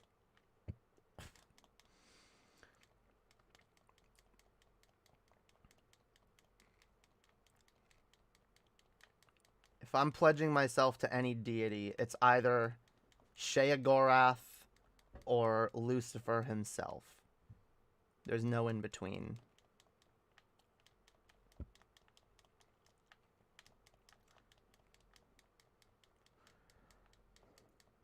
I think the Jedi are evil. I agree.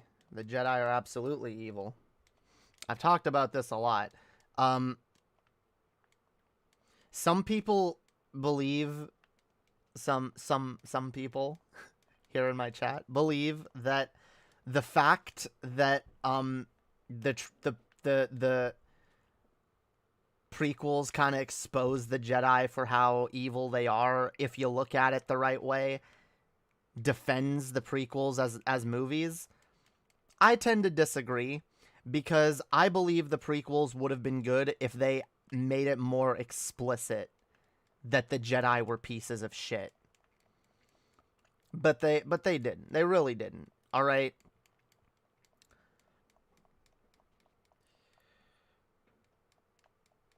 It's left to up for interpretation.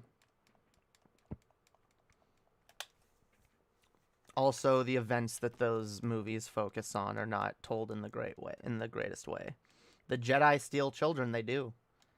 They steal children and take away their autonomy.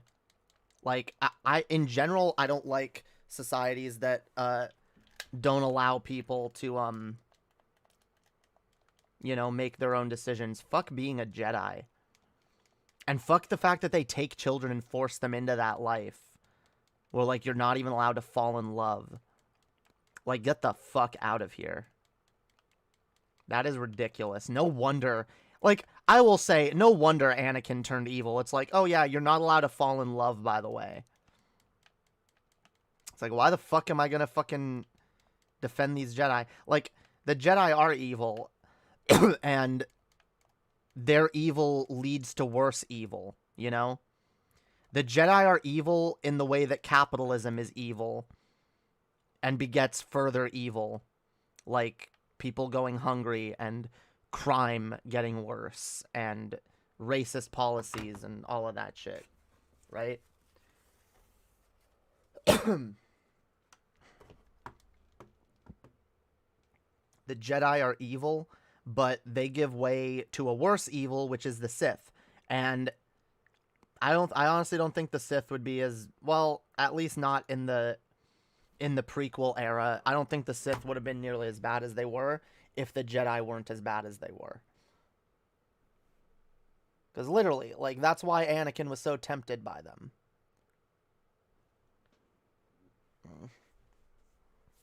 Only thing I'll say, Anakin's the natural product of the Jedi way, and the fact that his story is the prequel story makes the Jedi's flawed system very clear, in my opinion. I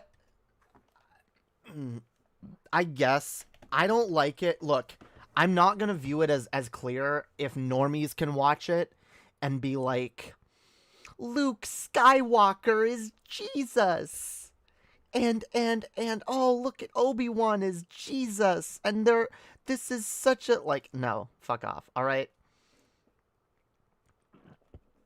The fact that they leave it open for religious people to project their own fucking ideology onto it is probably one of my biggest reasons that I hate Star Wars. Because it's too obsessed with mass appeal, focus on appealing to everyone, which makes it less good.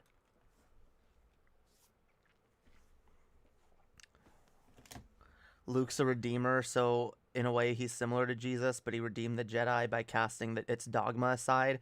Yeah, and that's the thing the Christians will never fucking understand. They'll just be like, yeah, Jesus, Luke saved people, so he's like Jesus. But dogma's good. And rigidly adhering yourself to a strict social order is good. Ugh. I never got into Star Wars anyway.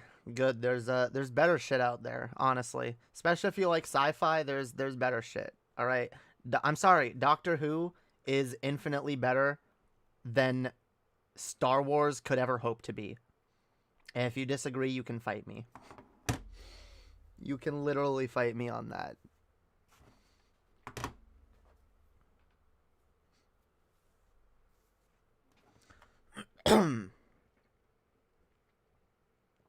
Wait, what question were you asking, Betty White? I don't always see everything in the chat. What were you asking? Jamie, what's your thoughts on these red pill male advice channels where were you once a victim of their propaganda when you were younger? Not really. I was more a victim of my own perpetual victimhood. Like, I kind of just viewed myself as like, oh, I'm a victim because I can't get laid, I can't find a girlfriend, I don't have a lot of social skills, and I generally have like other things that get in my way, like my anxiety, really bad social anxiety, my depression, you know. And so I was just like, ugh, like, you know, it's bullshit. I was mad. I hated women because I was just like, fuck women. They no. Why does no one want to be with me? And I hated because like in high school I had, and I wish I understood this earlier, but like in high school I had made friends with several girls in high school that I kind of had a crush on, and I would get friend zoned more often than not. And rather than building that friendship and getting to know people better and working on myself, I would just kind of get mad and be like, God damn it, why don't you want to be with me? Don't, and in my head, I'd get mad. I'd be like, God damn it, why can't she see how fucking lonely I am and how fucking miserable I am and how desperately I need someone, you know? And I made it other people's problem, the way incels tend to do, right? I didn't really view it as like, oh yeah, I need to work on myself, I need to better myself, make myself desirable to another person. I was just like, fuck other people for not wanting to be with me, sort of thing. Would you say you view yourself as a victim in other aspects of life? That's a very complicated question. I mean, objectively, I have been victimized in a few ways. But see, here's the thing. There's a difference between recognizing victimhood and using it as an excuse, all right? Or using it as like, you can be like, oh yes, I have been victimized by this thing, right? I've been victimized by my abusive parents. I've been victimized by transphobia, homophobia, all kinds of abusive people and shitty situations I've been in, like, you know, and I've had a rough time due to my neurodivergencies and my mental illnesses, you know. But does that mean that I can go around being an asshole to people and then be like, "What? Like I'm a victim. You can't get mad at me." No. Does that mean that I should make my problems everyone else's problems and you know, expect others to you know, expect that like others owe me for what I've been through, or that, you know, no. Now, I will say making your problem other people's problem, maybe to the extent that it's all of our problems. You know, there are certain things that, like, I'm not the only person that experiences this, and so I want to advocate not just for myself but for people like me to make the world a more accepting and understanding place. Because I do believe, again, a lot of people are victimized by various things that they can't help about themselves or things that they've experienced. And at the end of the day,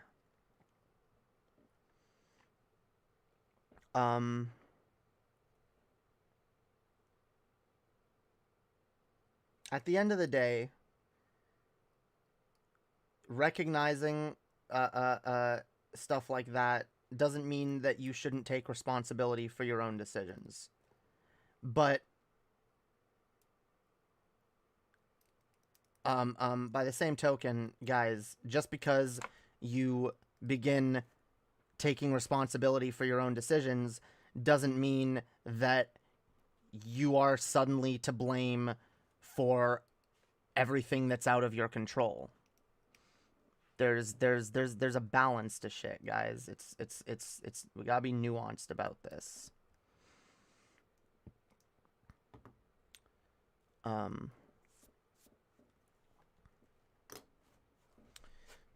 Let's see. It's bizarre to me when people say YouTube is censoring the right-wingers and turf types, but they got plenty of channels here on YouTube where they say whatever they want. That is true. It's a balance like the Force, apparently. Honestly, everything is a balance. And this is why I really hate black and white thinking. I'm disgusted by it, in fact. If your worldview is just black and white, then you have some serious, like, learning to do, okay? Because, by the way, and I want to make it clear, earlier I was joking, like, honestly, that political spectrum I made kind of is a little black and white, all right? And I joke about, like, oh yes, I view anyone who's, you know, to the left, to the right of me as an authoritarian and this and that, but I don't. The fact is, I recognize that there are people all over the political spectrum for all sorts of different reasons, and at the end of the day, they're all people. They're all people who believe what they believe for a number of different reasons, and while I might vehemently disagree with some people, that doesn't mean I don't empathize with them and try to understand where they're coming from.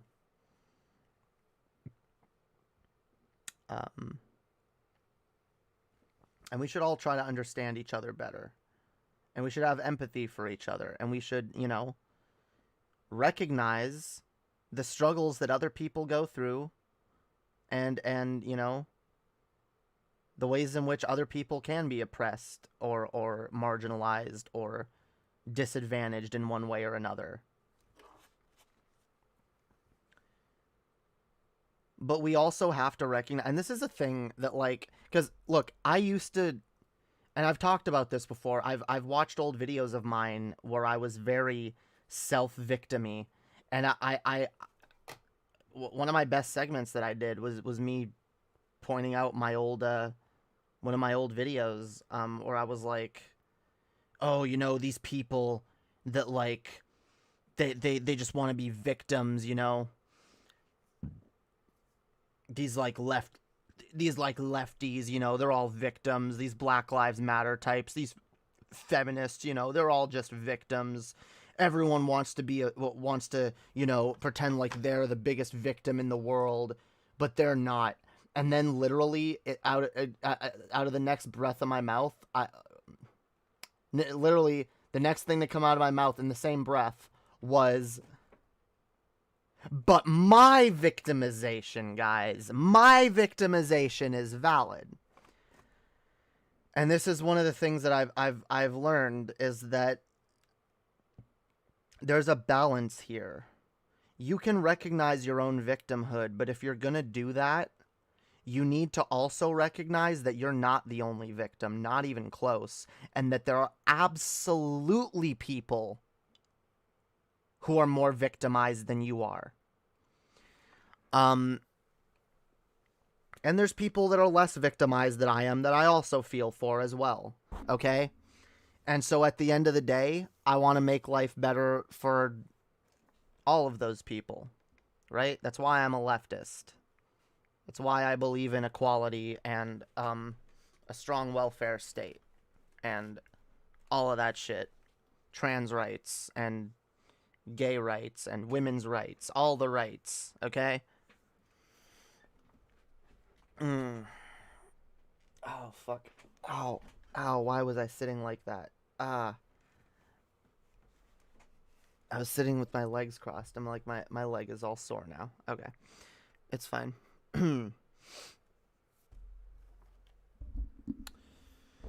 Jamie, have you ever tried casting a magic spell? No, well, yeah, I actually did once. I tried, I've talked about this before. I tried summoning, the Night Mother, or the mother of all vampires, okay?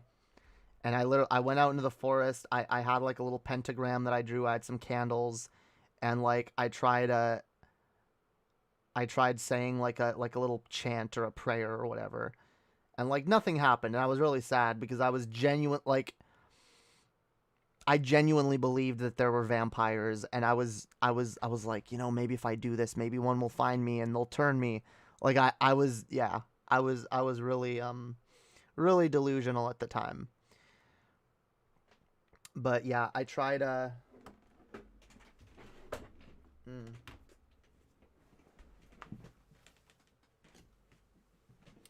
tried doing that. Funny story. I guess my sister, I found out that I did that and told my mom about it.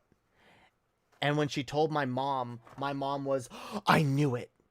She was like, I knew something bad was happening. I just felt sick to my stomach a few minutes ago, and like I've been feeling awful all night, and I was thinking of she used my dead name. She was like, I was thinking of them, and I was thinking there was something wrong, and like now I know. I was like, that's such bullshit. Get out of here.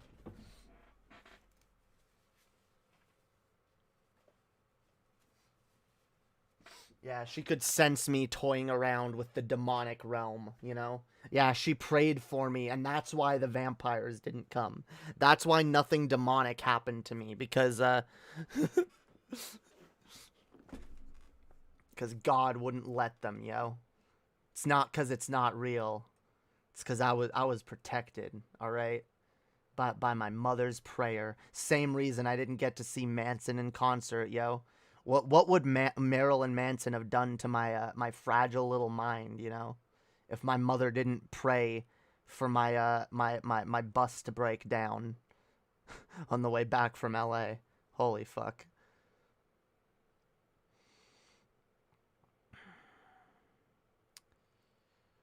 I used to try to make wishes after blowing dandelions. Yeah.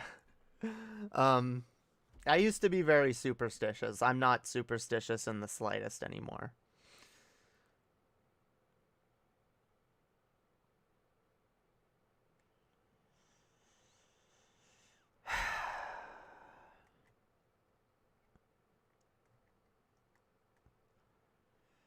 Fucking weird LARPers in the chat. Your irrational fear of vampires reminds me of an irrational fear of a cloth man when I was younger. Oh, I wasn't afraid of vampires. I was obsessed with vampires, and I desperately wanted to be one. I desperately wanted to be a vampire, especially when I was like in high school. I was obsessed. Yeah, I was like, my favorite show was Vampire Diaries, which is still a decent show. I still liked Twilight back then. I was into all the vampire all the lame vampire shit. Or all the weird young adult vampire shit that was out there. Yeah, and I desperately wanted to be one cuz yeah. I wanted to be anything but myself, right? I didn't want to be me anymore. I didn't want to live my life anymore, and in a lot of ways I just kind of wanted to Roblox myself. So I was like, well, maybe life would be more bearable if I was an immortal blood-sucking demon.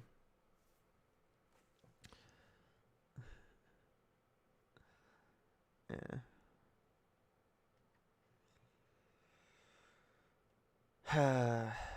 Superstitions.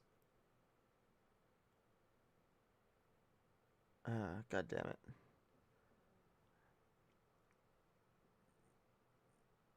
God damn it. I mean, I'm having trouble reading right now. My every once in a while, like I start like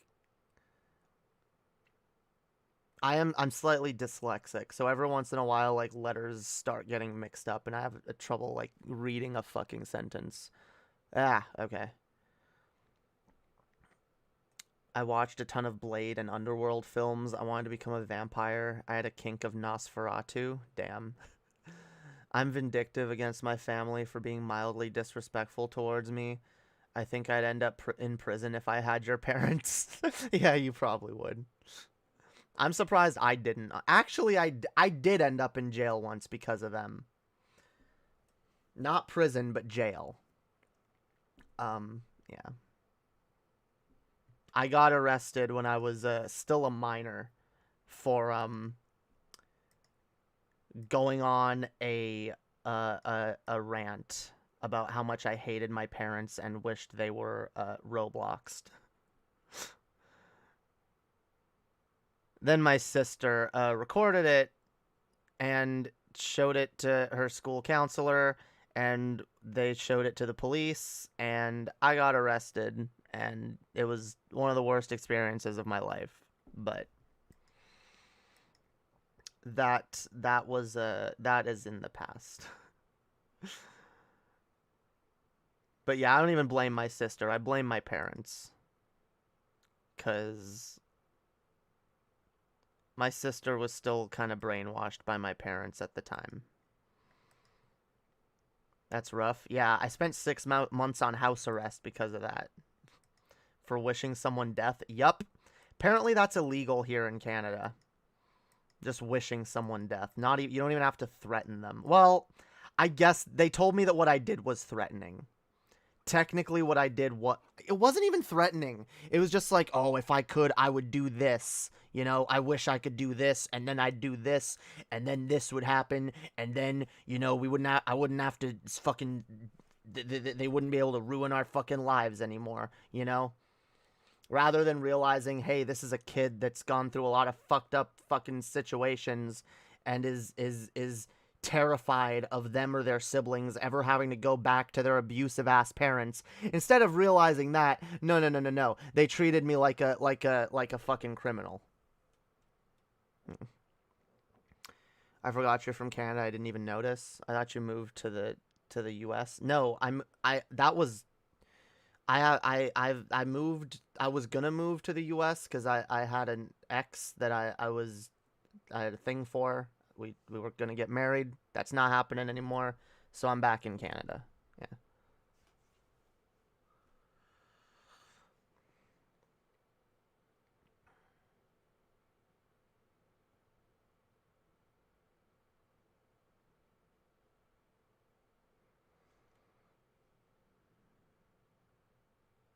Wait, you're not British? You're not British? No, I'm not. Canada kind of sucks. Better than where y'all are stuck. Better than the U.S. of gay. All right? Look, I'll be honest. Actually, no. The U.S. of hetero. Sorry, I don't use the word gay like that anymore. I almost forgot. Dude, yeah, Canada sucks. No, America sucks. America sucks, dude. Not having free healthcare, moving to a place without healthcare is probably one of the dumbest things I ever fucking did. Especially because I am I actually need healthcare. The only province I'd move to is Manitoba or Nova Scotia. I don't know. It's pretty. It's decent here in Ontario. America's better if you have money. Yeah. What a giant caveat there. I've never had money. I've been lower class my entire fucking existence. I've been lower class in Canada. I've been lower class in the States. And I'm telling you, and by the way, when you consider that the lower class is much larger than the higher ones, yeah, Canada is definitely the place I would prefer being in. If you're healthy and have over 10K, America is all right. Who the fuck has over 10K? And why aren't they donating more to me? Remember, y'all, toss a coin to your streamer, all right? Make me rich, all right? Make me so rich that one day I can just move to America. I wouldn't still. If I had that much money, I would, like... I'd build a commune before I moved to America. Actually, maybe I'd move to America and build a commune. Damn, I don't know. Jamie, do you have any success with any of this? No, I already said that. No. No success. I've not been able to cast a single goddamn spell in this dimension. All right? It's not possible. There's no source of mystical energy in this universe, okay?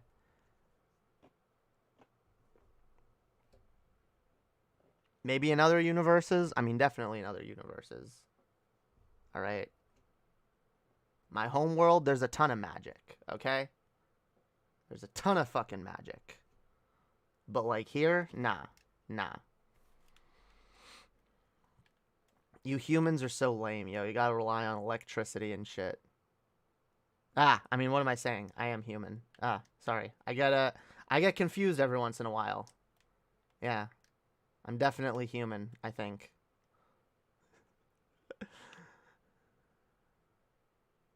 Thank you, Canada, for Oscar Peterson. Do you mean Jordan Peterson?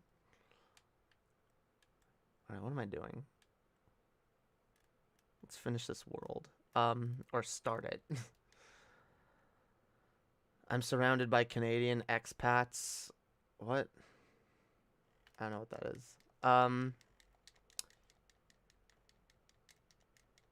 Make your rich girl so she can mooch off American tax codes. Yeah, yo. Oh, if I was rich, I would absolutely... I would be performative about paying my taxes. I would not only would I pay my taxes, I'd make a show of it. I'd be like, look at me paying my taxes, guys. Look at me not fucking trying to game the system. Look at me paying my fair fucking share like every rich person should fucking be doing. God damn it.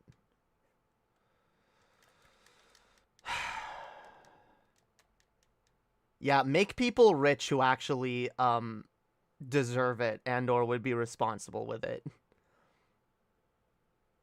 Clean your trash? What? What do you mean clean my trash?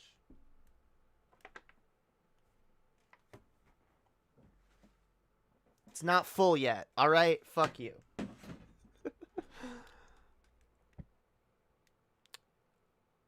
More cash in the bank in the States, less income tax in Canada?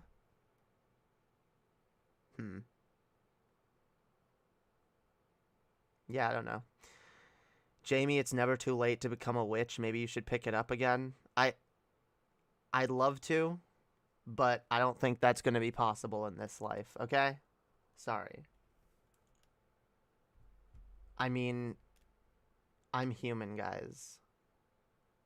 I'm definitely not a fairy demon from another dimension.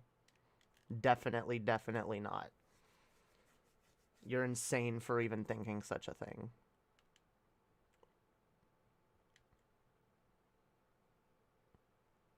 Vancouver does sound fun. I've always wanted to live in Vancouver.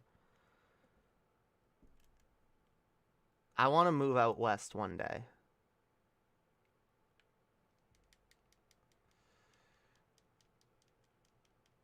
Okay, human, I'm a cat girl. Trans cat girls unite. Damn. Damn right.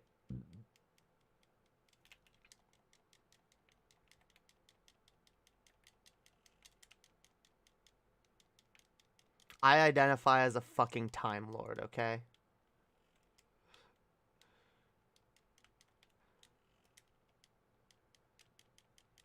I have many lives, okay?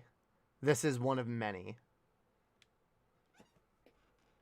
This is my human regeneration, so I can come to Earth and bestow upon you all my wisdom and wonderfully entertaining content.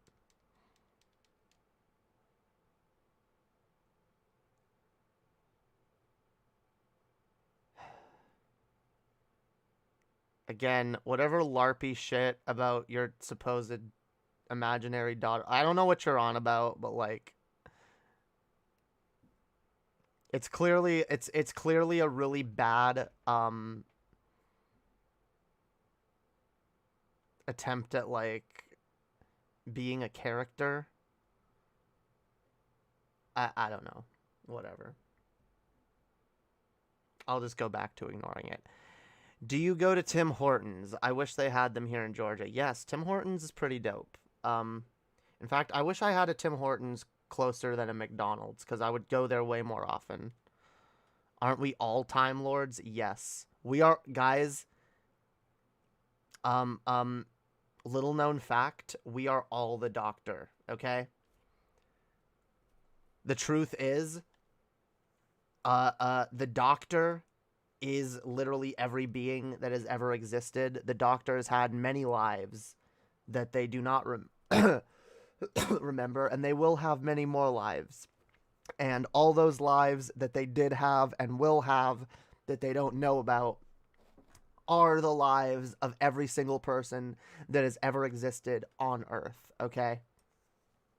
Because the Daleks actually wiped out all of humanity.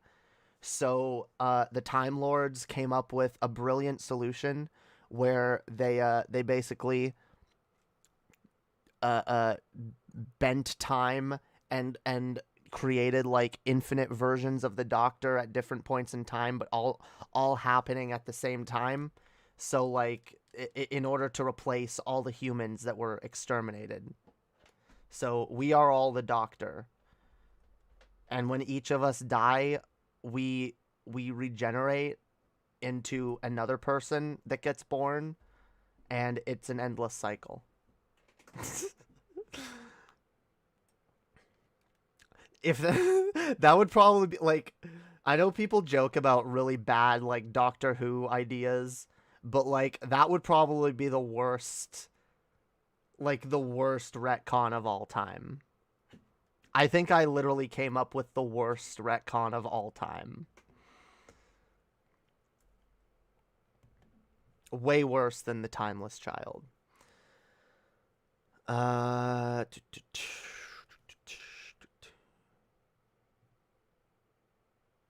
That person is making Chris Chan references. Oh, is that what it is?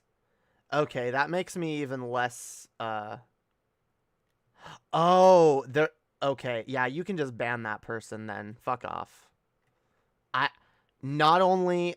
Not only am I not cool with people, like, LARPing in my chat and pretending to be, like, some person that they're clearly not. Like, whatever. I don't mind people having fun in my chat and being silly every once in a while.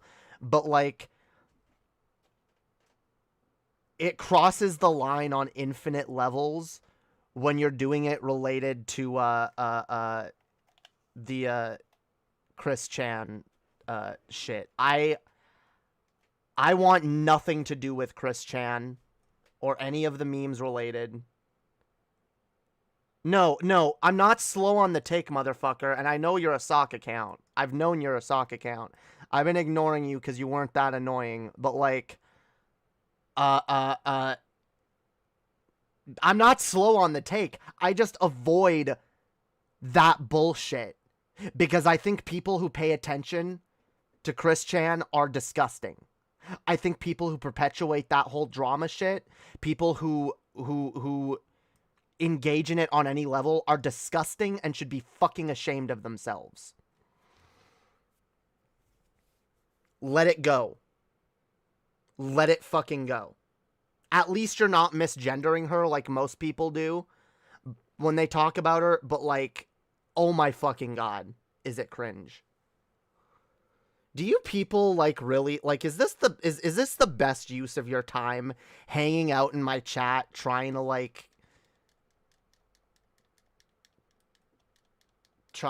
gaslight me into thinking like you're some regular person just here to hang out like do y'all really have nothing better to do? Like seriously?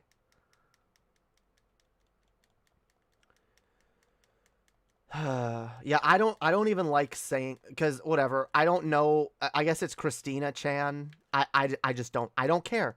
I don't care. It's so disgusting that ever was a meme, that it rose to the level of prominence that it did.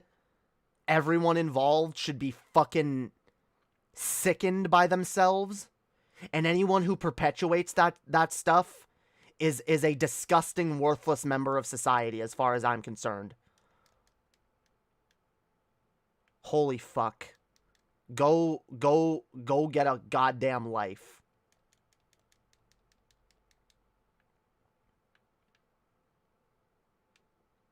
Or at least start paying attention to, like, holy fuck. Imagine paying attention to that shit. This is why, like, in general, I am so done with the lolcow culture. But that's one of the biggest reasons, because that shit is the general logical conclusion of this lolcow culture. That's what you get when you allow people when you allow the internet to just run rampant with that shit. You get Chris Chan situations. And honestly, all the especially all the people that run around, well, it's justified though, because look how disgusting it turns out that this person is. Nah, you're all to blame. You're all responsible. Each and every last one of you. Each and every one of you dipshit motherfucking worthless trolls that were in that person's chat in their comments. Each and every one of you that watched their shit, perpetuated it. You're all disgusting to me.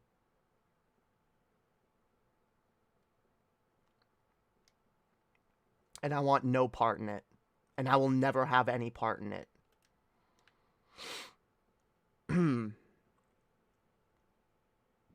I'm here for the Doctor Who chat. Hell yeah. Hell yeah. We need more Doctor Who people. People don't like it when I talk about Doctor Who. Wait, where am I going?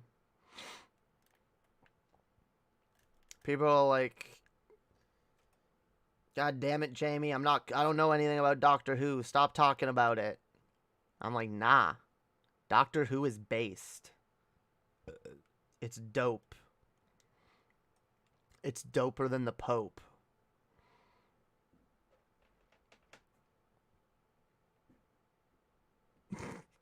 It's doper than the Pope doing something with a rope.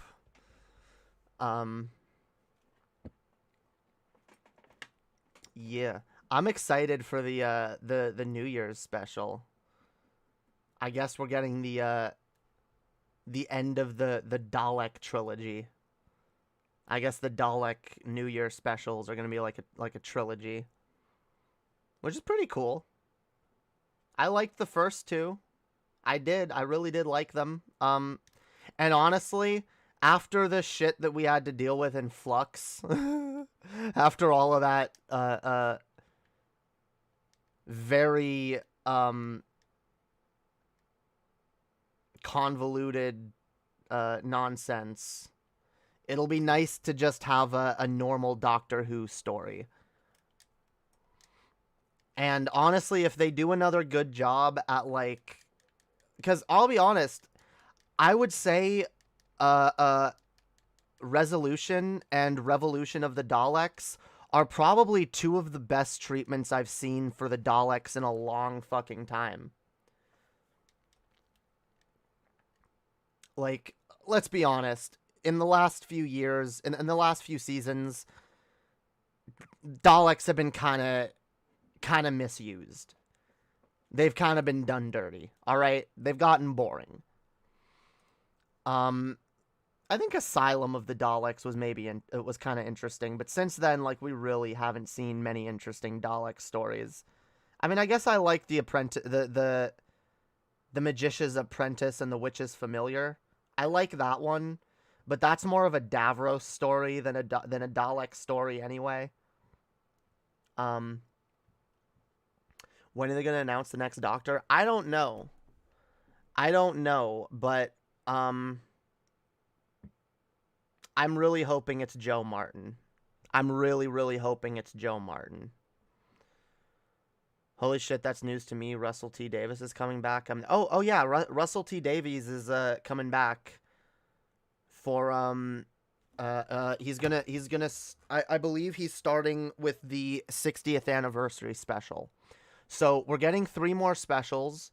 We're getting the New Year's special, which is the Dalek thing, so it's probably just going to be about Daleks. And then we're going to get 2 more specials with Jodie.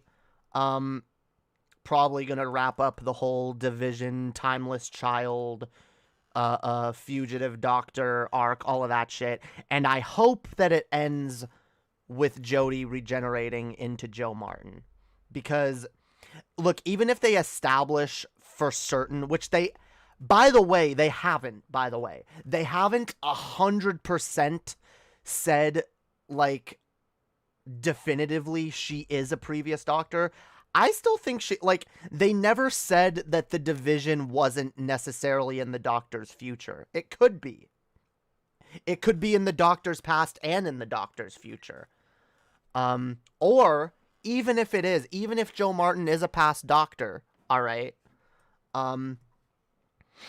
even if Joe Martin is a past Doctor, well, we already know, and we've had it confirmed, that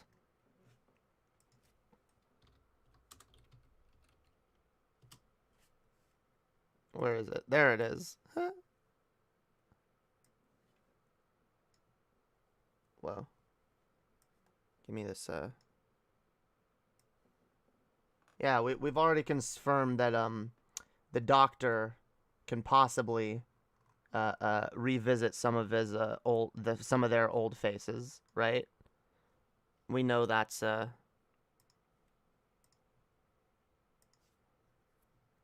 we know that's a possibility, right?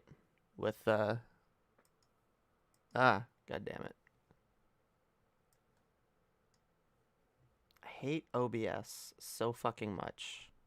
I hate it with a passion. It is the worst thing ever. Won't even do what I want it to do when I want it to do it.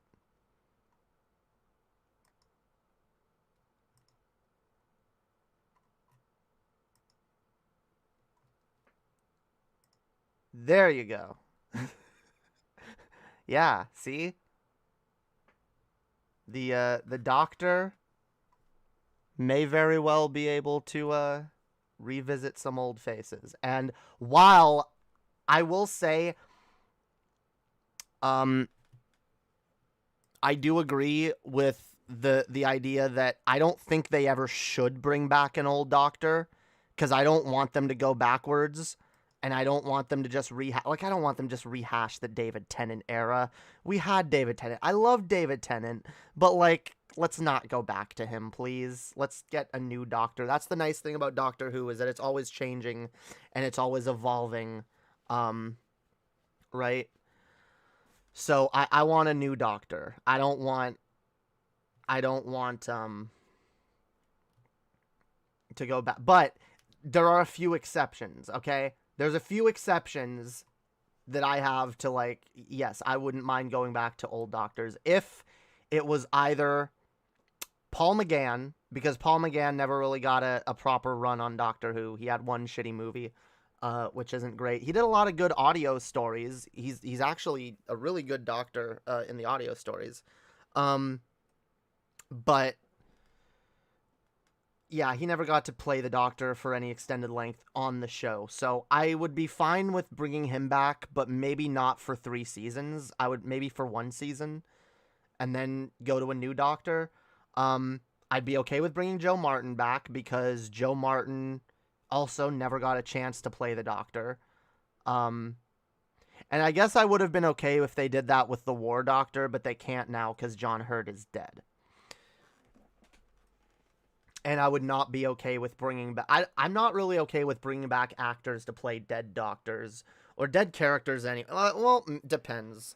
Yeah, no, when it comes to the Doctor, no one should ever come back and play a dead Doctor, and no one should... They should never, like, bring some other actor to play, like, the Brigadier or something.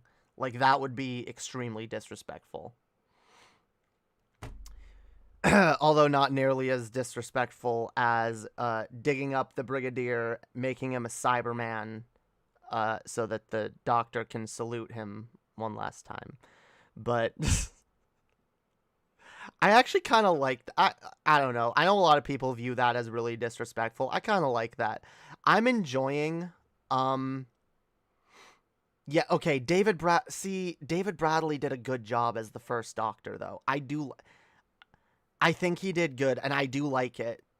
I like that episode, even though I do feel a bit weird about him playing William Hartnell's Doctor.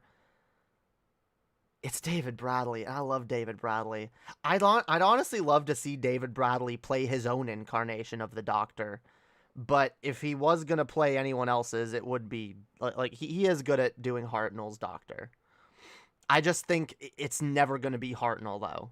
It's never going to be exactly the same. He's never going to have the exact same cadence, the exact same voice, like, you know.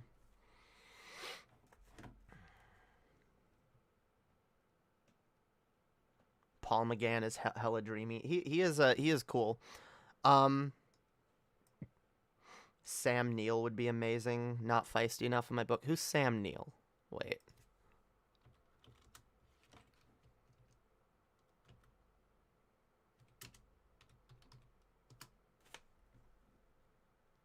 Oh, okay. That dude. Yeah, he's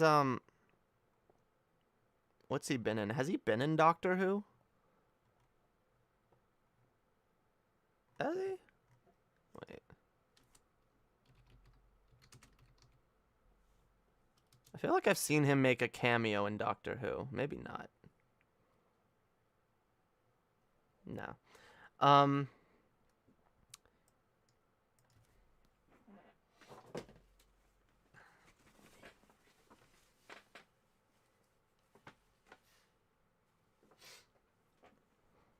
I don't know. Honestly, I am so into Joe Martin as the next official Doctor. Yeah, I am too. In fact, I'm almost kind of too set on it.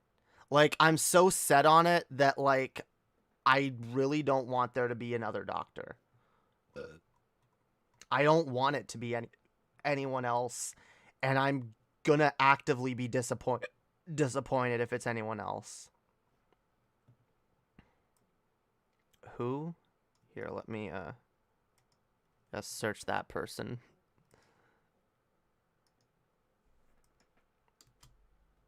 Takaya Waititi? I don't know how to pronounce that. God damn it. He definitely looks like he could play the part. I'm honestly...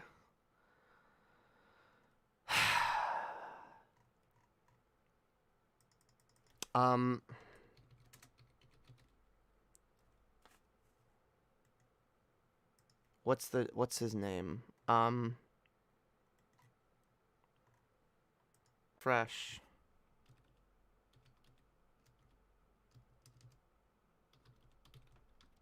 Refresh the stream. I think I'm back. It doesn't look like it ended the event on me.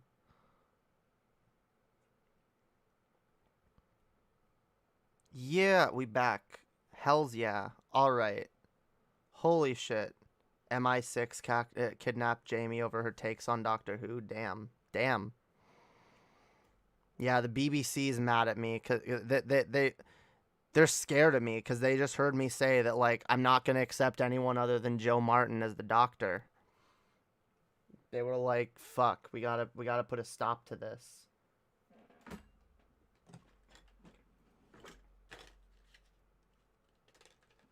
None of us should accept anyone but Joe Martin as the Doctor, okay? If the BBC does not make Joe Martin the Doctor, they are racist. How dare you? How dare you have the first black female doctor?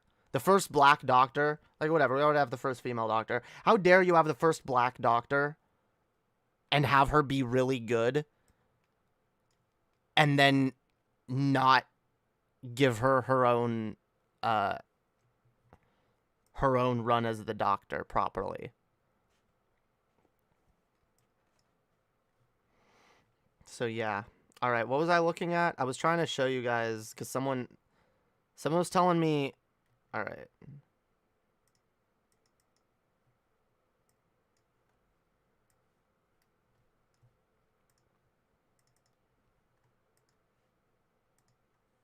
So wait, someone's telling me this dude would make a good Doctor. I don't know. Like I was about to say before I got fucked over.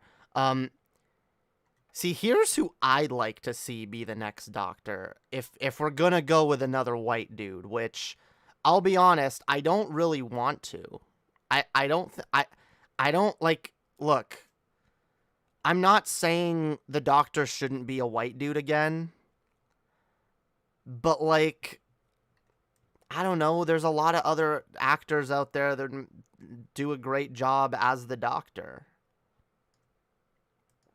I want to see them. Yeah, like, because, all right, when I saw Good Omens, this is a good show, by the way, especially if you enjoyed Doctor Who. Go watch Good Omens. It's a miniseries. There's just one season of it. It stars David Tennant and Michael Sheen. Michael Sheen plays an angel. David Tennant plays a demon. And, like... I swear, yeah, Michael Sheen. God damn it, stop! I hate. Oh my god.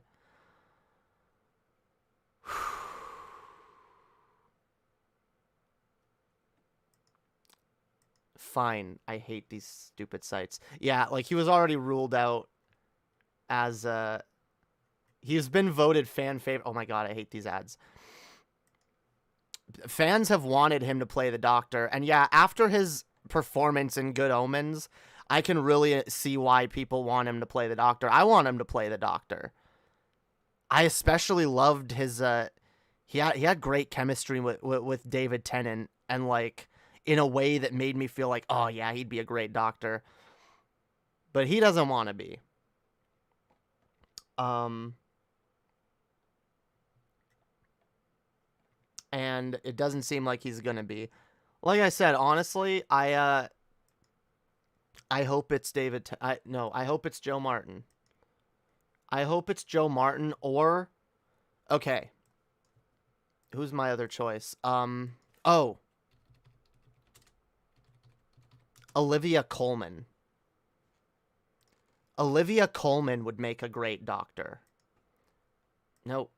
In fact, I wanted her to be the first female Doctor. I would have chosen her over Jodie Whittaker any day.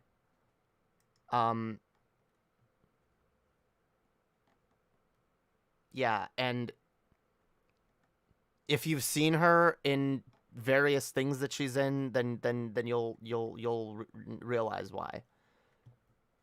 I think she would have done a way better job being the first female Doctor. Not that Jodie was terrible or even bad. I like Jodie. But Olivia Colman had the energy for a female Doctor that I was looking for.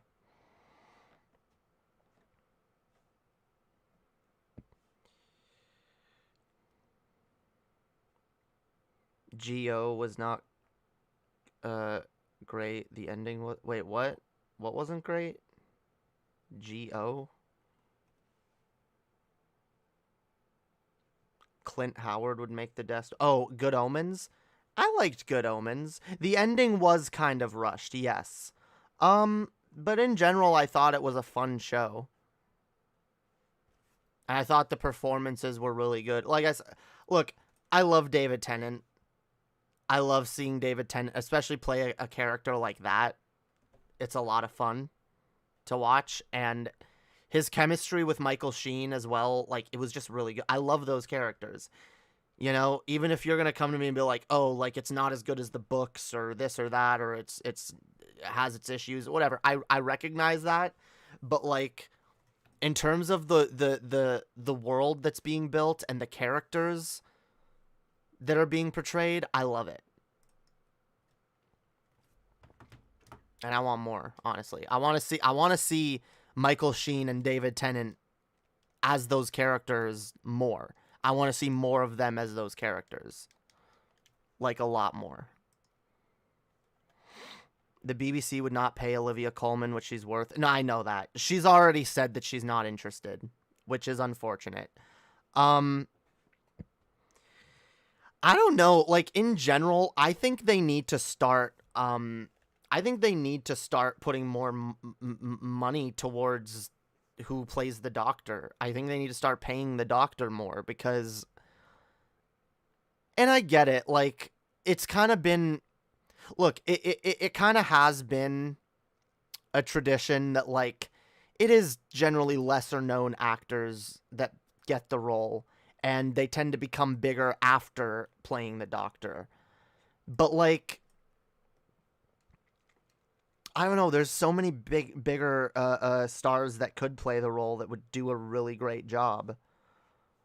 And it sucks because we'll never see them. I've kind of, like, I've always wanted to see Idris Elba play the Doctor. But he never will, because he's gotten way too big. And yeah, it just kind of sucks, because, like, it's clear that if you want to play the Doctor, it's a huge time commitment. You have to dedicate, like, years of your life. You have to move to Wales. You have to move to Wales for that entire fucking time. I get it's a huge commitment. I really wish they would allocate some more funding for the salary of whoever plays the Doctor, so that they could maybe attract more people to that role who would not do it otherwise. I don't know, but I like that we get a lesser known actor, because usually it's someone that, like, you don't expect, and then they end up being really good, and you get to enjoy them throughout their time as the Doctor. Because, like, I like getting to know the actor that's playing the Doctor and coming to appreciate them more. And, like, let's be honest, any actor that's played the Doctor, I view them as the Doctor. You will always be the Doctor to me. Including Jodie Whittaker. She will always be the Doctor. All right? If I see her in Broadchurch, I'm going to think she's the Doctor. If I see David Tennant in Broadchurch, I'm going to think he's the Doctor. If I see Jodie Whittaker and David Tennant in Broadchurch standing next to each other, along with David Bradley, who's also played the Doctor before, I will look at them and be like, that there's three Doctors. I wonder how I wonder how that's possible, that they're all standing next to each other in space and time. That's insane. What am I doing? Why am I fucking around with this? I shouldn't be. Actually, what? Ugh.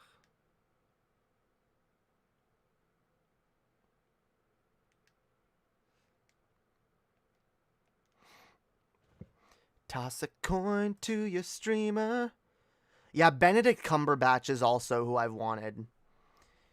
Idris Elba, Benedict Cumberbatch, and Olivia Colman, and Michael Sheen. Those are the four actors that I've always really wanted to play the Doctor, and I know none of them ever will. And that is unfortunate. But I'm more excited to fall in love with an actor that I didn't know I liked, because that was the experience with literally every other Doctor. All right. Before I'd never seen Christopher Eccleston in anything, and then I saw him as the Ninth Doctor, and I was like, oh my god, he's fucking awesome. And then when David Tennant became the Doctor, at first I was like, I don't know about this. But then I very quickly fell in love with him, and I now love him as an actor. And I love him in pretty much anything he's in. He's fucking amazing. I wasn't expecting to fall in love with him, just I wasn't expecting to fall in love with Matt Smith. Or Peter Capaldi, for that. I really love Peter Capaldi. He is my favorite Doctor. When are you getting to Collins? I don't know. I actually kind of forgot about that.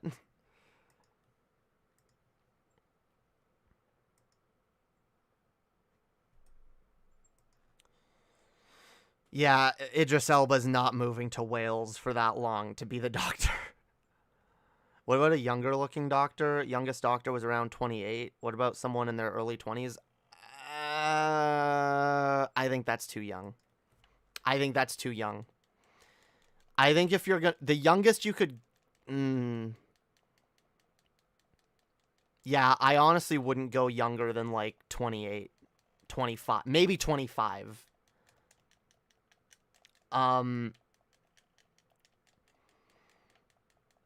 Don't get me wrong. I like it when the Doctor is not the most mature person in the room. Which is one of the reasons I love Matt Smith's Doctor. I love how childish he acts. But like, what I like even more is when the Doctor acts childish, but like it's completely unexpected. Like, that's one of the reasons I love Capaldi. Because I like when Capaldi acts silly or acts a little childish. That's why I love Patrick Troughton, the second Doctor. I like that he's just silly. He's a silly guy. But he also can be very serious when he needs to be. But I don't think I would like it if we had, like, a Doctor that literally looked and acted like a kid, or like really young. Yeah, 25 is too young. I think it's too young for the Doctor, because the Doctor, look, the Doctor needs to be, there needs to be like age in the, you need to be able to look in the Doctor's eyes and see that this is a person beyond time, that they're older than they look. Okay, that's the thing. The Doctor has to have a look of being older than they look, especially if they're going to be young. Okay, so if they're young, then they have to have like a more mature look to them.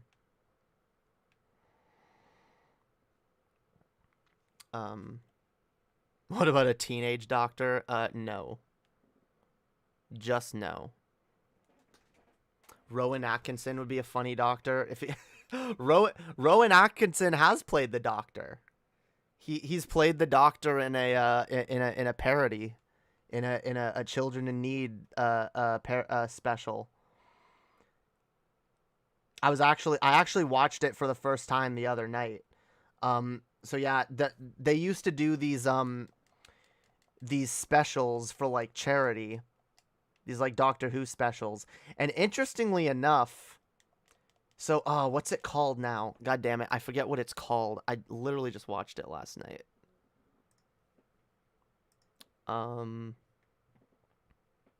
It is called...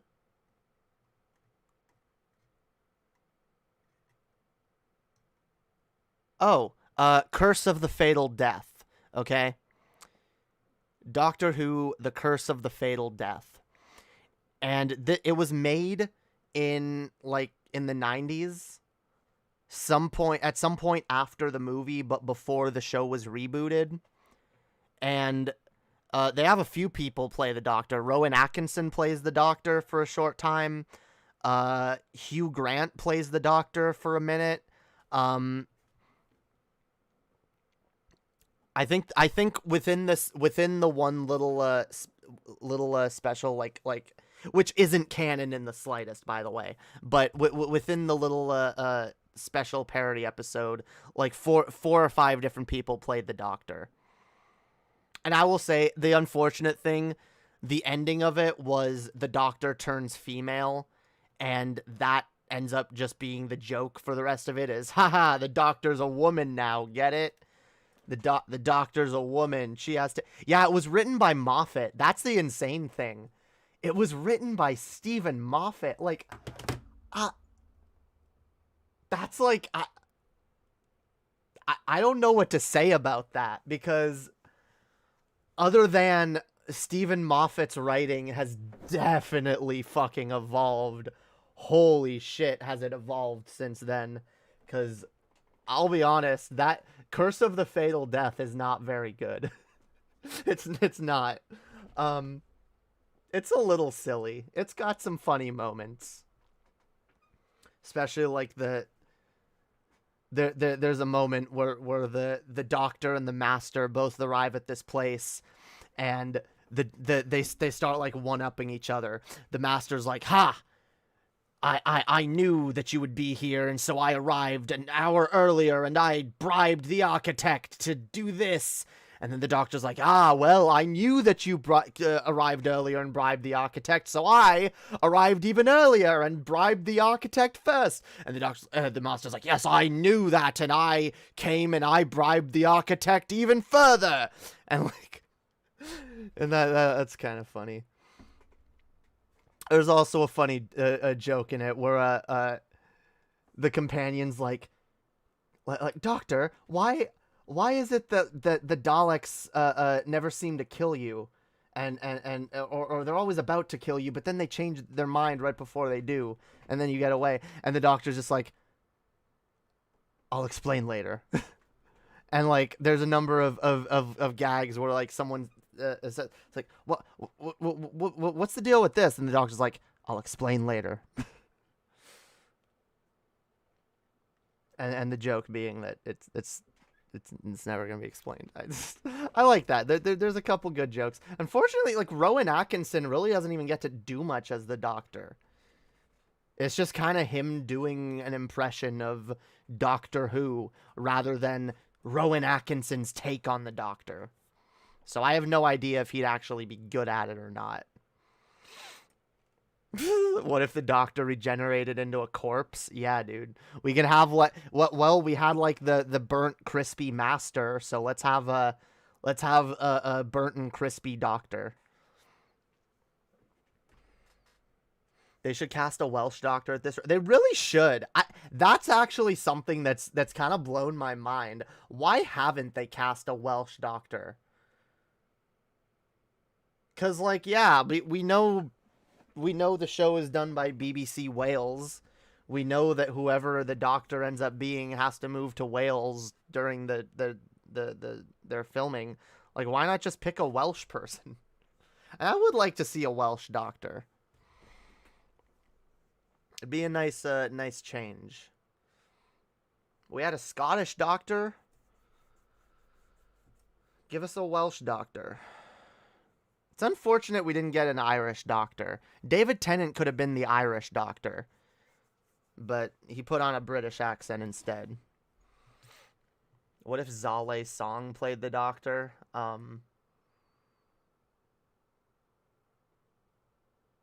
Yeah, no. No, thank you. Moffat could have cast a woman rather than Capaldi. He could have, but I like Capaldi. I think Capaldi was fucking brilliant. He's my favorite Doctor.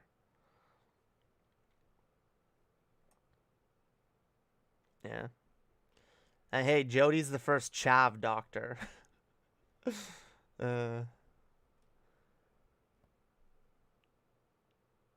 Alright, I gotta start typing in some of these names that you guys are throwing out. Tom Haddleton. Here. I gotta actually look at these people.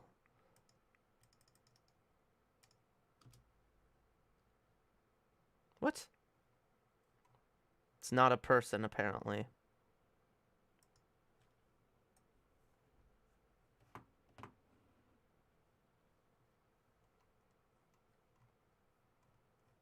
Wait, did you spell the name wrong? I don't know who that is. Loki? Wait.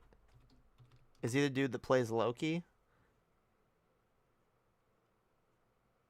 Oh, Tom Hiddleston. Okay, yeah. The guy that plays Loki.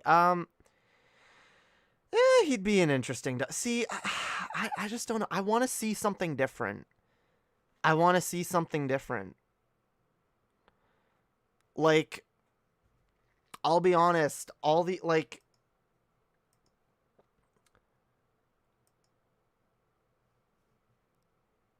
This is just another person that I feel like... What would he do? He'd do like a Matt Smith type Doctor or a David Tennant type Doctor. I want to see a Joe Martin type Doctor. That's what I want to fucking see. Cause like, I just want to see something different. I want to see something new from the show. Clint Howard.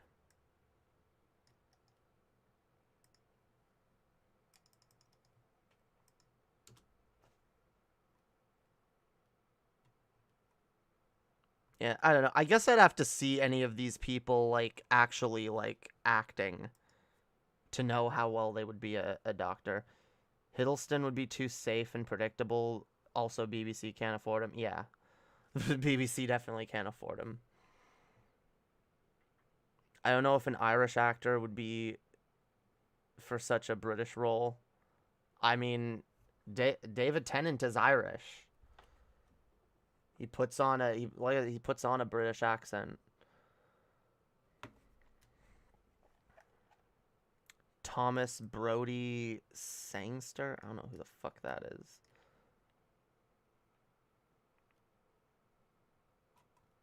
Oh, that dude. He looks too young. How old is he? 31? Yeah, he's the dude that played... Wait. I know I've seen him before. Wait, he was in Doctor Who, wasn't he?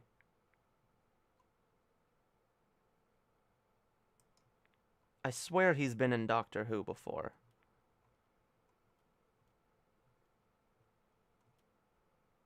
Or is that my imagination?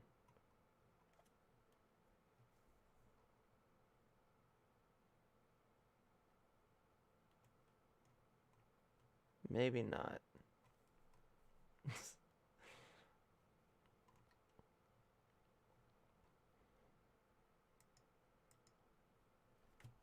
I don't know.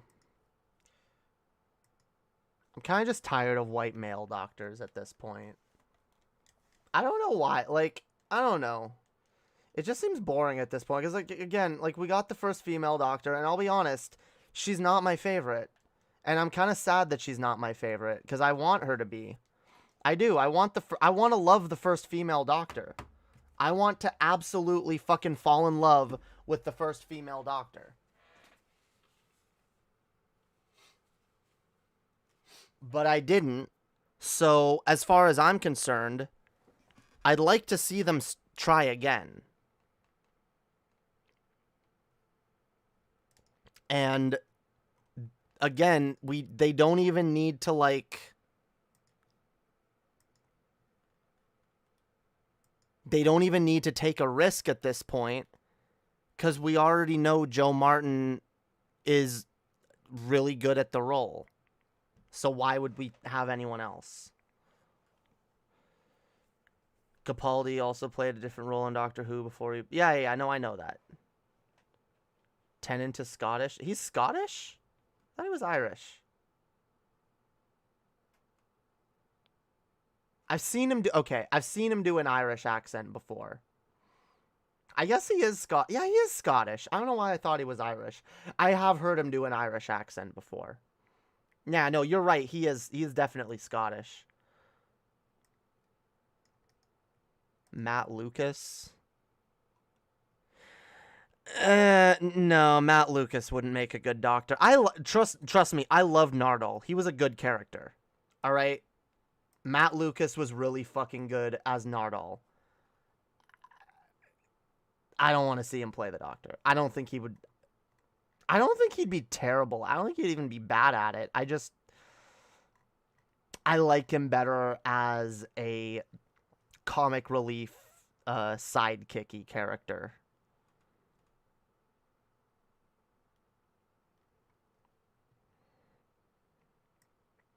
Ainsley Harriott as the next Doctor?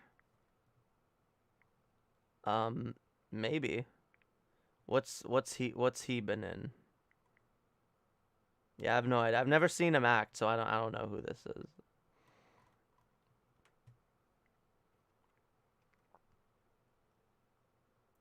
Anyone other than Joe Martin is gonna break my hearts. It is. All right. Look, see my two hearts. They will both be broken. Okay, they will both be broken if it's not Joe Martin. I just looked up the most hated characters, picked one, then looked at the actor. Okay.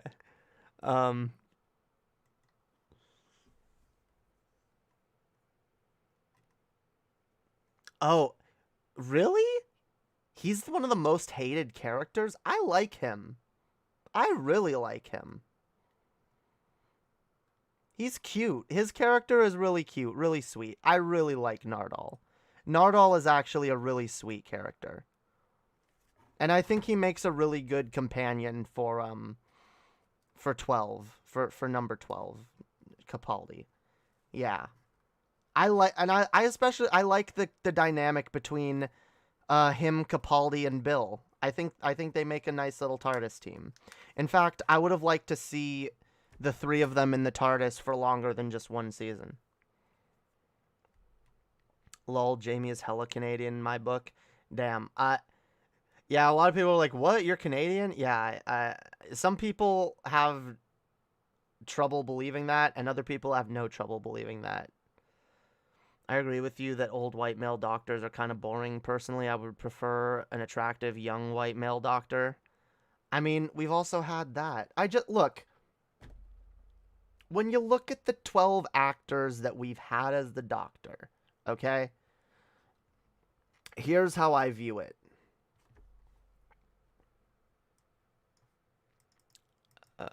Here.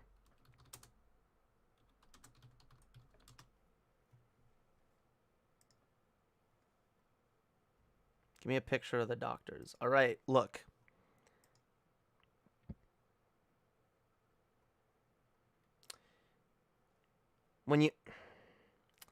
Okay. Nope. Now it's, god damn it.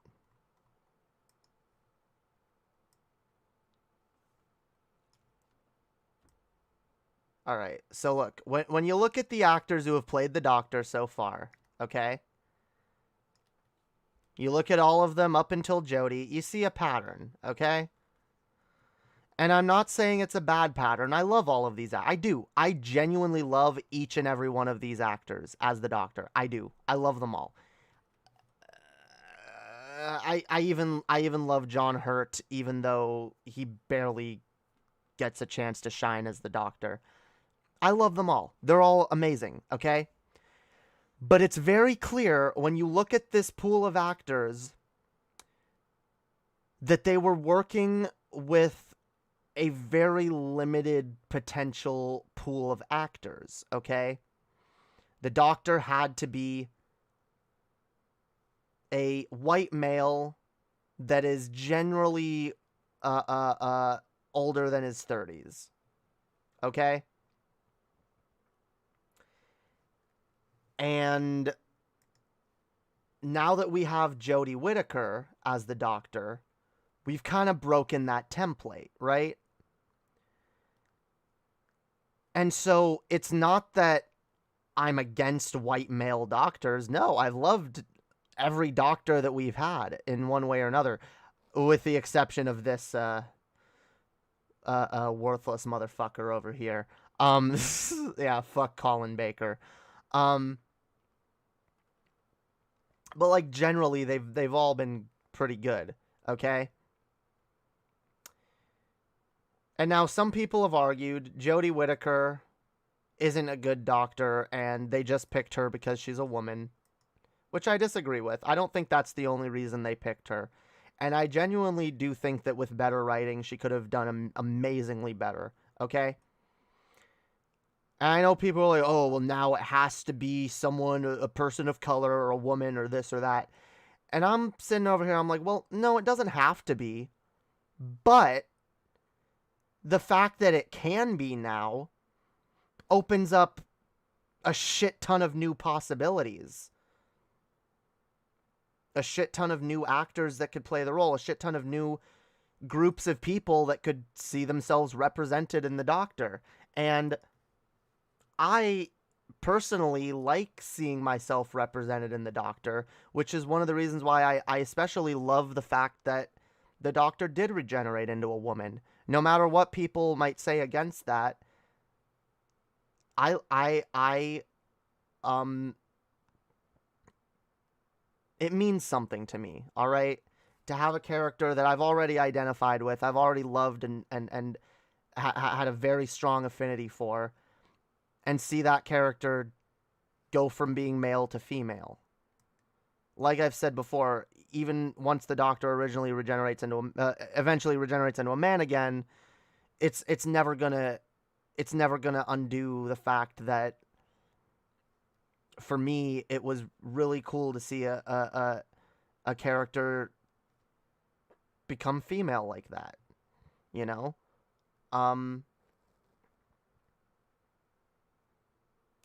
There's a lot that trans people can identify with in that. There's a lot that women can identify with. There's a lot of women that have enjoyed the Doctor over the years, and, you know, now they get to see a version of the Doctor that's a little more like themselves. And that's also pretty cool.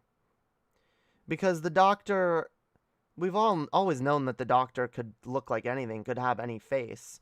And it's not about what the Doctor looks like. It's about who the Doctor is. It's about their beliefs. It's about what they stand for and what they fight for. So, I mean, at the end of the day, the Doctor could look like anybody. And I really don't care what they look like as long as they play the role well. Ninth Doctor? I love the Ninth Doctor. The only Doctor I don't like is Colin Baker, all right? He's the only Doctor I don't like. I at least like every other Doctor, and I love most Doctors, okay? I love Eccleston. I love Tennant. I love Smith. I love Capaldi. I like Whittaker. I love McGann. McGann is pretty awesome. I love Baker. I love Troughton. I love Hartnell. Even as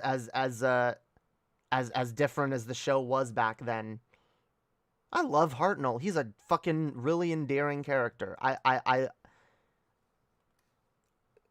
like seeing him as the Doctor. I like seeing him give a speech. Which one is Colin? Colin Baker is this fucker. This fucker with the question mark lapels. All right. Colin Baker is kind of a unique Doctor because he was pretty mean. He was kind of an asshole and very aggressive. A lot more aggressive than any of the other Doctors. McGann does have a dreamy voice, which is why he works really well in the Big Finish audio stories. F again? Again?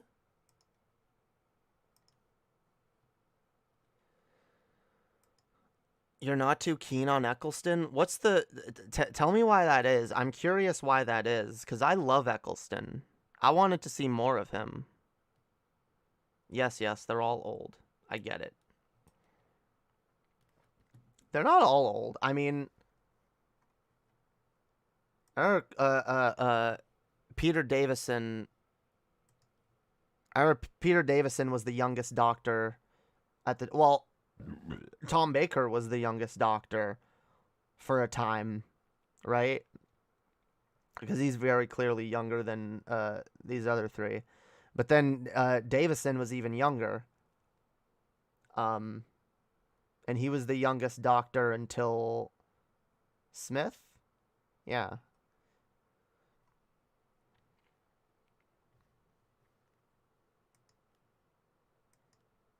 I remember when people would hate on David Tennant a lot. I don't know why.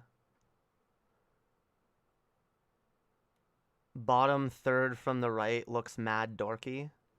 You mean Smith? He does kind of look dorky. He's got his bow tie. Bow ties are cool. All right. What's the matter? You have a problem with my bow tie? Bow ties are cool. Bow ties. I wear a bow tie now. Bow ties are cool. I wear a fez now. Fezzes are cool. Yeah, it's Doctor Who. Of course he's dorky. Every doctor has been dorky in some way or another. Troughton used to play a fucking pan flute. Pertwee was a I don't know. Pertwee was interesting. Yeah, he's a bit of a dandy though. Baker, I mean Baker's got the scarf and he's just got like a really weird vibe to him. Very alien. That's what I like about Baker. Baker was probably the first doctor to feel like super alien. And I like that. I like when the doctor feels really alien.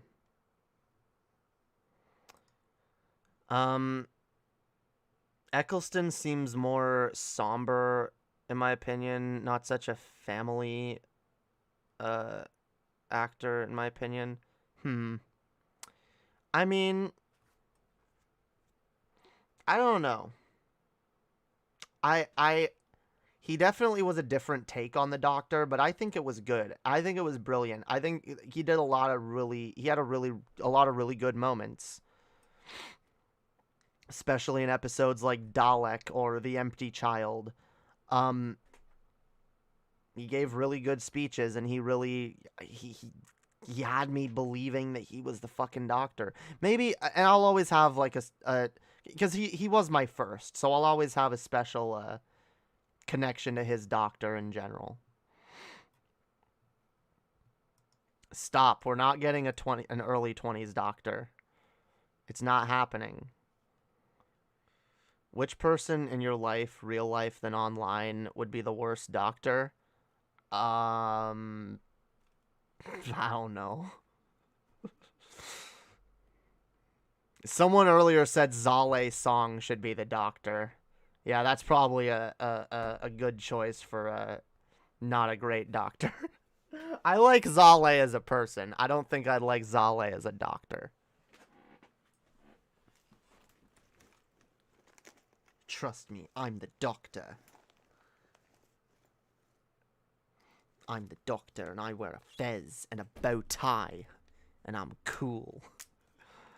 I respect different takes and opinions. I respect Eccleston as an accomplished and talented thespian.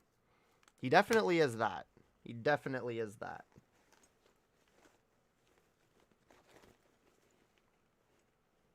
Thespian.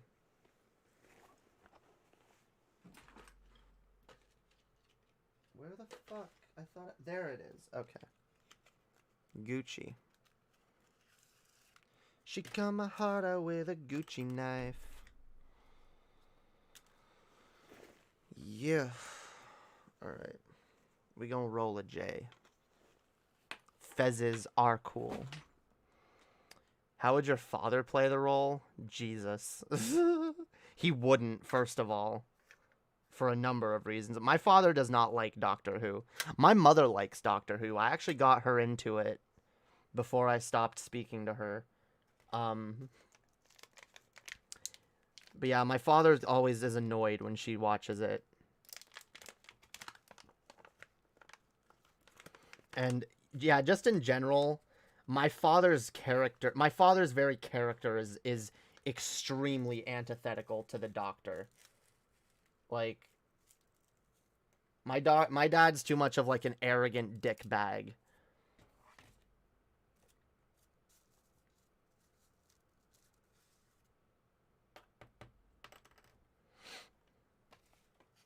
The only version of the Doctor my dad could play is like the Time Lord Victorious, like petulant, arrogant, like I'm the Doctor and I say what happens to time because I'm a Time Lord and screw the rules, I have a TARDIS.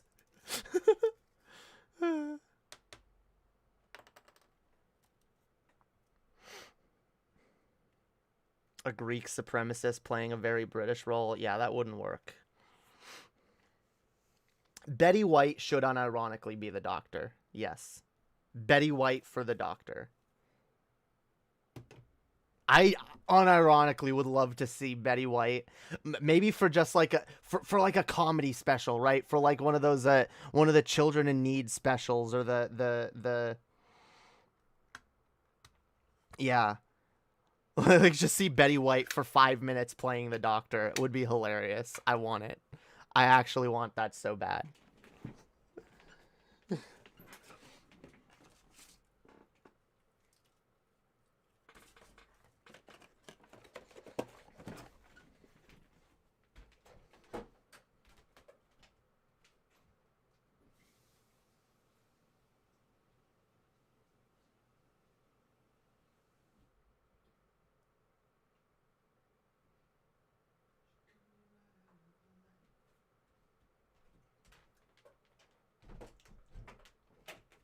Oh shit, why is my phone...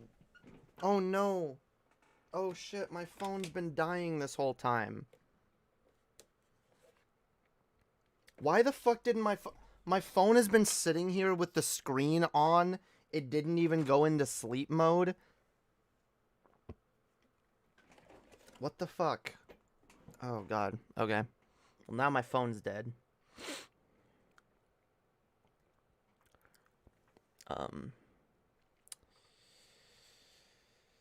Yeah, what about Anna as the Doctor? I think Anna could pull it off.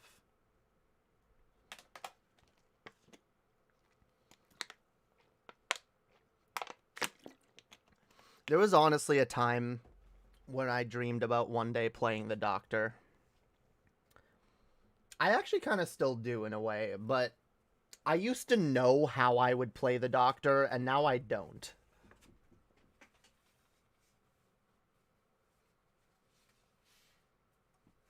Like, if I played the Doctor, like, back before I transitioned, I would have basically been a mix between Matt Smith's Doctor and, like, Capaldi. With a little bit of Tennant. But, like, yeah. I don't even know. I don't even know what my take on the character would be. Because I would want to play a female Doctor that is, a little more compelling than Jodie Whittaker's Doctor. Again, I don't hate Jodie's Doctor, just not as instantly groundbreaking as I was hoping for. We all do need a bit of Tennant. That is true.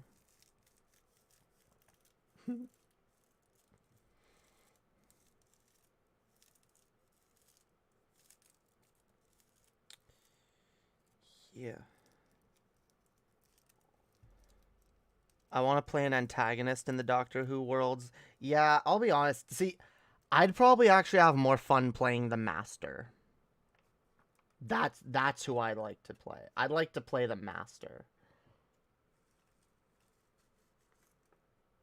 I'll be honest, I'm kind of my opinion on who should play the Master next is kind of complicated too, because I'll be honest, I kind of want Michelle Gomez back. I want Missy back. I loved Missy. I love Missy. I really love Missy. Like a lot. A lot. Even though I do realize that she is a very different take on the Master than we had ever previously gotten. I recognize that. But I think she's a really good version of the Master. In fact, see, it kind of sucks now because I kind of wish that the O Master, like, I kind of wish that the next Master we got was like a further progression, like from what we saw, Missy, the road we saw Missy go down, right? Like, I was hoping that the next Master we got is like a little more conflicted about whether or not they want to be good. But, like, the O Master is like a complete 180. The O Master is like, because, again, Michelle Gomez's Master was like, she started off really fucked and really evil, but, like, she ended up in a way more conflicted place. And then the O Master comes and does like a complete 180, and he's so evil that he's willing to just genocide the Time Lords because he learned something he didn't like. Like, like, okay, that, like, look, I believe that the Master as a character would absolutely do that, but I don't believe that the Master that regenerated from Missy would do that. So personally, I'm hoping that we find out at some point that the O Master, I'm forgetting who plays him, but I'm hoping that we find out that that Master is actually like a pre-John Sim Master, or maybe even comes between John Sim and Missy. Because we don't explicitly see John Sim regenerate into Missy. We just see him regenerate, and we assume he's going to become Missy next. But we don't see that.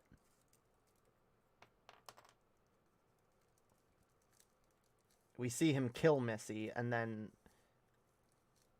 like, we don't see her regenerate. So honestly, like, the O Master could be any regeneration. The Doctor's nemesis regenerates too. Yes, the Doctor has a nemesis who is also a Time Lord, and his name is the Master.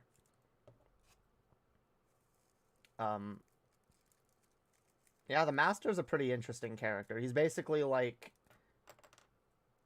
he's basically a complete psychopath. That wants to control and dominate things. Hence the name Master, you know? The Doctor named himself the Doctor because the Doctor wants to help people. You know, the Doctor doesn't carry weapons. The Doctor, you know, tries to help wherever they can, tries to do whatever good they can. The Master named themselves the Master because they want to be master of all living things. Are there more than 2 Time Lords? Yes, there's an entire planet of Time Lords. It's called Gallifrey. But without going too deep into it and without spoiling too much, the Time Lords have been kind of soft retconned in and out of existence. Like when the reboot came back, the Doctor talked about a war that had happened that was assumed to have taken place between his 8th and 9th regenerations, wherein all of the Time Lords were destroyed. And the idea was that there was a giant time war in which the Doctor had to end it in a way that ended up killing all the Time Lords and all the Daleks. But then, of course, the Daleks always survive. And then, through a bunch of, like, convoluted plot lines, the Time Lords come back.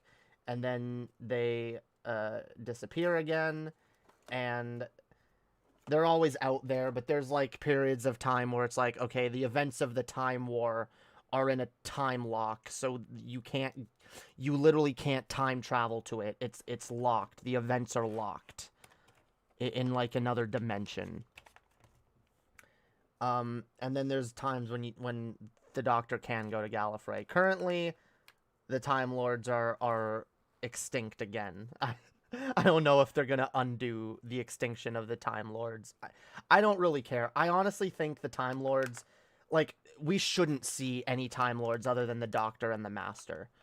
I like the Doctor's species having a bit more mystery to it than that.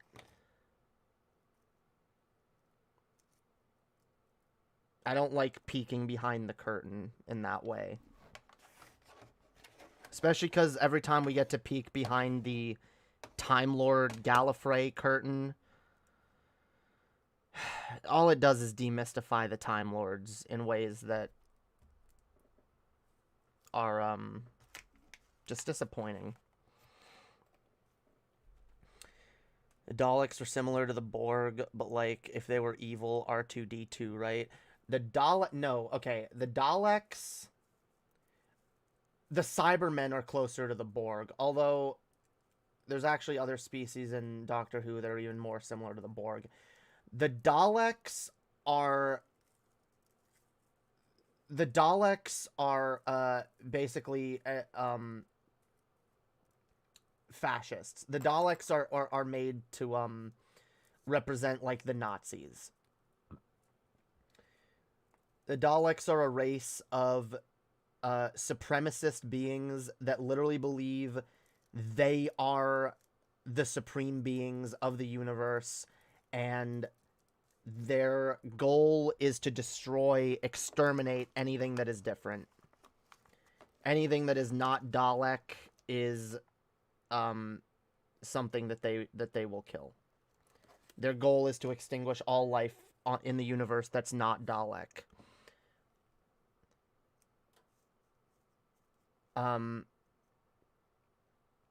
They don't really, like, assimilate anyone. The Cybermen are a little more like that, because the Cybermen are humans that have basically, like, turned themselves into machines in an attempt to survive. They've turned themselves into emotionless machines that all want to upgrade everyone else and every living thing, and also turn them into machines.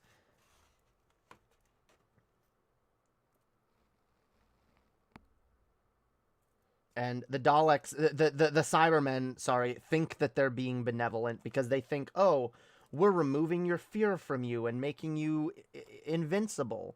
You know, we're taking away those pesky emotions like fear and anger, you know? And now you're gonna be, now you're gonna live forever.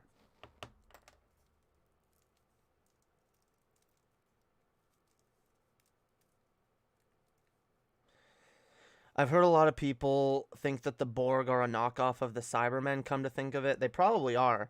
And I mean, I'll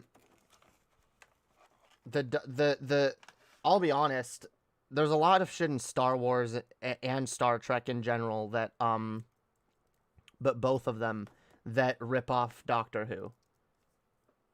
Because, make no mistake, Doctor Who is older than either of those franchises. And they absolutely both took inspiration from Doctor Who. Absolutely they did. In fact, again, the idea of, like, a little alien that looks like a dustbin. Like, I'm sorry, R2 was not the first one. The Daleks came first.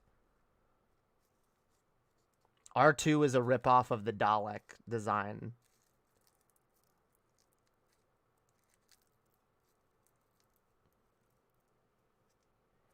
Jamie, do you think Patrick Stewart or Ian McKellen should have played the Doctor as the Doctor in the original Doctor Who's? You mean like as one of the classic Doctors? Do you think I think either of those people would have made a good classic? I mean, honestly, I think Patrick Stewart. I couldn't see Patrick Stewart as the Doctor. Ian McKellen.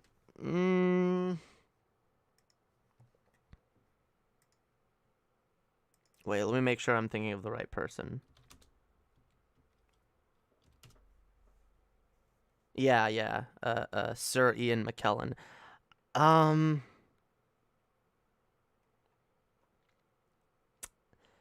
happen to know he actually has been in Doctor Who.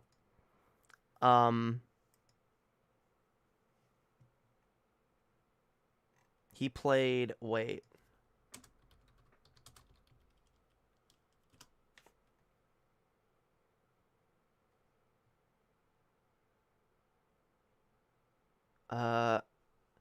Okay, he played the voice of the Great Intelligence. Didn't he also play... No! Oh, okay,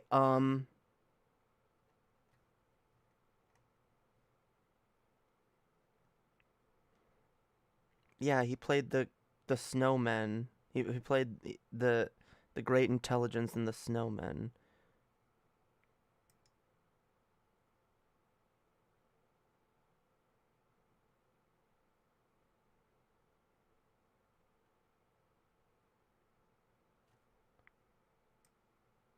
Oh no, it was Michael Gambon that was in Doctor that I'm thinking of, because he played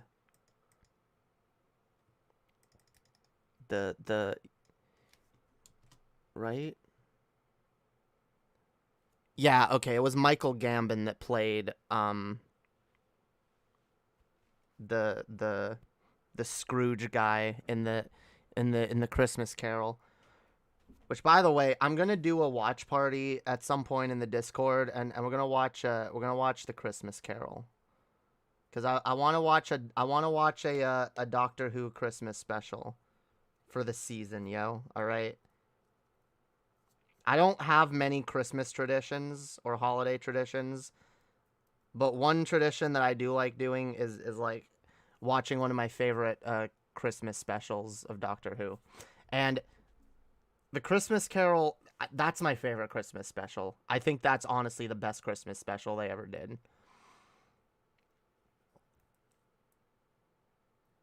I love it. I love Michael Gambon in that role as well. Fucking Dumbledore. Yeah, I always get Michael Gambon and Ian McKellen mixed up. Because, okay, Ian McKellen is the one that was in Lord of the Rings, and Michael Gambon was the one that was in Harry Potter.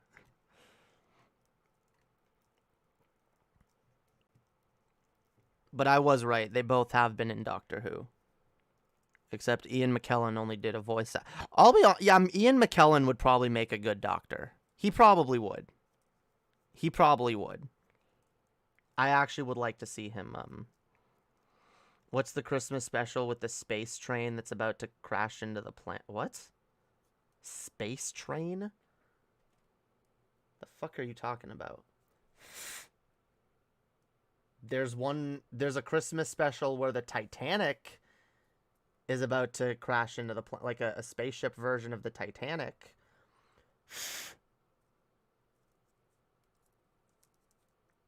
I don't know if that's the one you're talking about. Voyage of the Damned, it's called. That one's not my favorite Christmas. I'll be honest. The Christmas specials are like 50-50 for me. I like half of them, and half of them are just,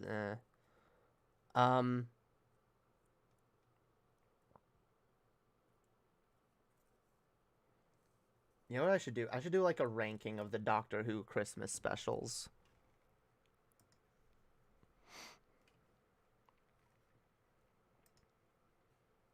I actually wonder if such a tier list exists.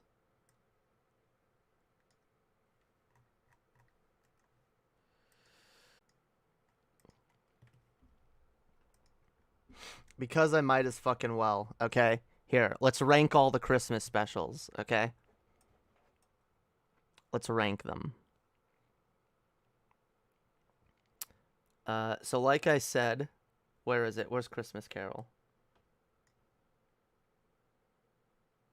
God damn, is this, the Christmas Invasion? I'll be honest, I don't like the Christmas Invasion all that much. Which sucks, because I love David Tennant. And, like, I wish that his introductory episode was more amazing, but it's really fucking not. He's not even in most of it. He's not even in most of it. He's amazing when he is. The last 10 minutes or so of the episode are really fucking good. But up until then, it's pretty fucking boring. So, alright, it gets a pass. The next Christmas special is The Runaway Bride, which is this one here with Donna Noble. The Runaway Bride, I'll be honest, also gets a C. Not very good. I think it's better than the Christmas Invasion, but really not by that much.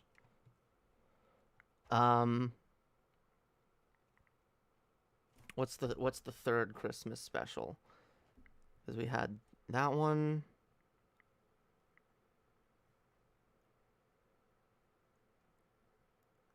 Oh, Voyage of the Damned. Okay.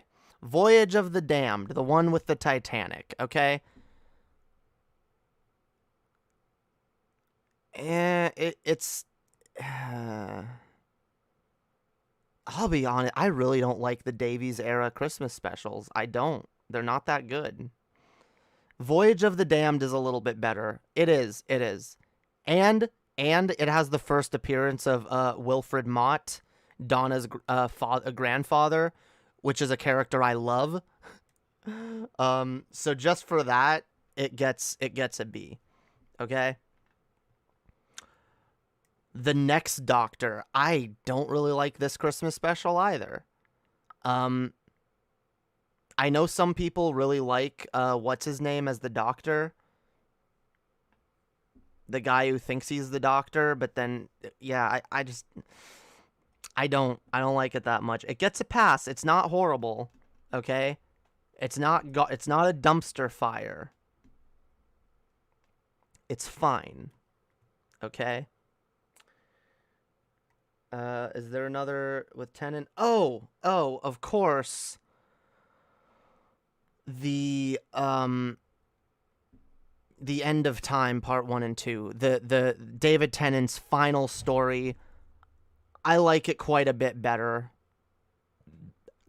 I think it gets an A. Easily the best Christmas special of Tennant's entire run and of the entire Davies era. Now, we got onto some of the better ones, okay? We got which one is this one? The Doctor, the Widow, and the Wardrobe. I just watched that one.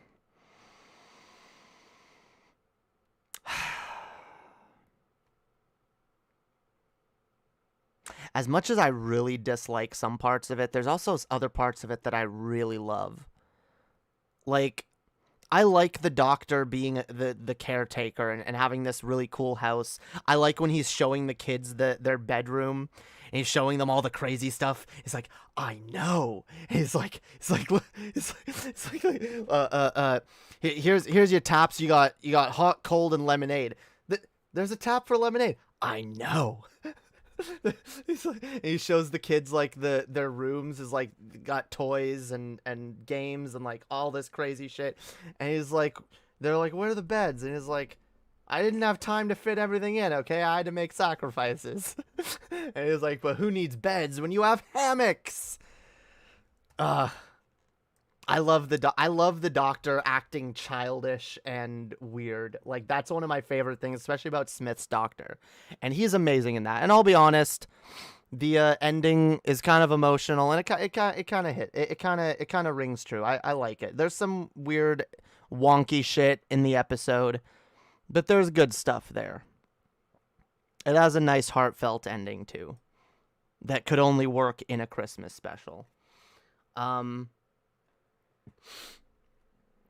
What else were the other Smith ones? The Snowmen. That's actually the episode I'm on currently in my rewatch. And it goes about there. I like it. No, I think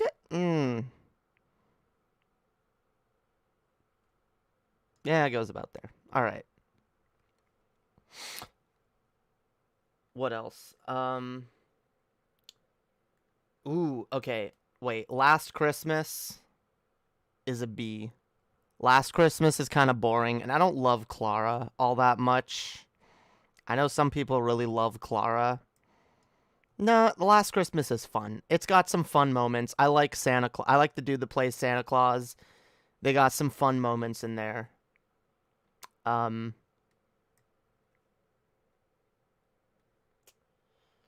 This is where, look, and I'm saving my favorite specials for last, because these are probably the best ones in my opinion. Name of the Doctor. No, Time of the Doctor. When Smith regenerates. It's about a B. I wish it was better. I like the very ending when he actually does regenerate. Everything leading up to it, though, is just kind of fine.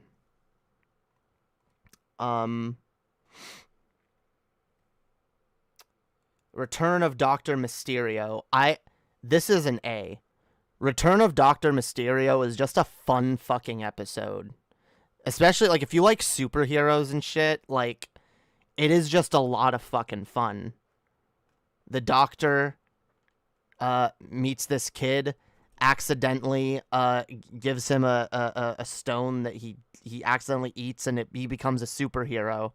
And he comes back when the kid's an adult, and he's a superhero. And it's just kind of fun. It's kind of cute. It makes fun of a lot of the superhero tropes. He's in love with a woman that he works for. He takes care of her kid or whatever, and like she doesn't know that he's a superhero. And like it's silly. It's a very silly episode, but it's fun. It's a lot of fun. Everything that's an A tier or higher is there because it's just fun. It's fun. Okay? Mysterio. Good episode. All right. But these here's where I put these a bit higher. All right? No. Christmas Carol, S tier. S tier. Again, Michael Gambon as Kazran slash alien Scrooge is fucking amazing. And everything the Doctor does in that episode, I love it. I love it. That he literally becomes the ghost of Christmas past, present, and future by going into this person's past and cementing himself into this person's childhood and throughout their life. And oh my fucking god, is it just really fucking good, heartfelt, emotional, just really good story, really good vibes for a Christmas special. It's top fucking tier, okay? My next favorite Christmas special is the Husbands of River Song. The Husbands of River Song, again, I love because I love River Song. River Song is an amazing character. I know some people don't like her. I love her. And I like that she got... I know... Apparently, Smith fans were really mad that, like, she got to play River opposite to anyone other than Smith, but, like, Smith doesn't own her as a character. In fact, she was introduced during Tennant's era. And yeah, I like that she had a nice little final adventure And I like that it takes place right before the episode where we see her, where we first meet her for the first time, and spoilers, she dies. For anyone who doesn't know River Song, she is a character that the Doctor meets literally in the wrong order. When he first meets her is one of her last adventures, and he just keeps meeting her out of order after that. And I like it. I like the Husbands of River Song too, because there's that one moment when the Doctor and River have, to the Doctor, their first kiss, and River comments that, oh, I've been meeting him in the wrong order, and I've known that every time I see him, I know him a little more and he knows me a little less. And she goes, there comes a day when we're gonna meet, and he's not gonna recognize who I am, and I don't know if I'm gonna be able to survive that. And it's extra sad because we know she doesn't. And so just knowing how sad her story is, and even though it's still happy because it, like, she has a long life and meets the Doctor many times, it's just sad because we know where it's ending. And then knowing that, like, she has that last night with the Doctor that was prophesied about, that people were like, oh yeah, she had heard that, like, it had been heard that, like, on their final night together, they spent the night at the Singing Towers of Beryllium.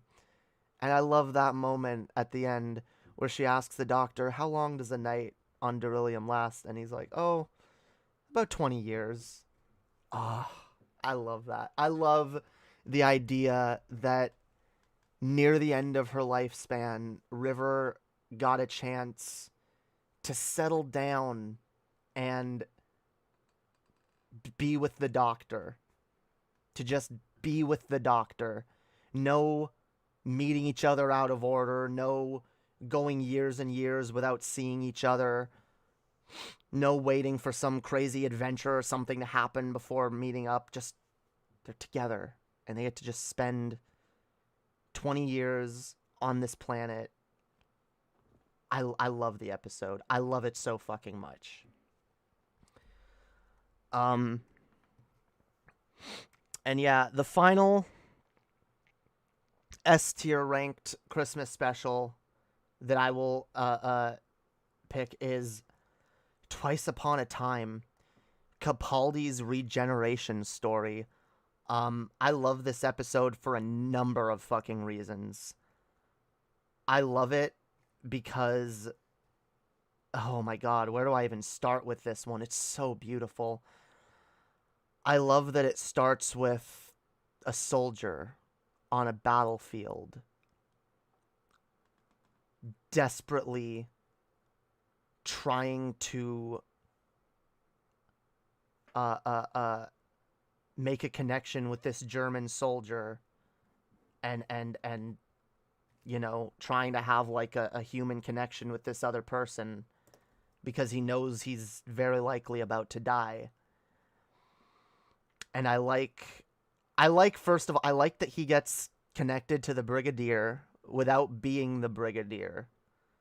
Because I love the Brigadier. I love the Brigadier Lethbridge Stewart. Oh my fucking god. He is amazing. Probably one of the best companions of Doctor Who ever.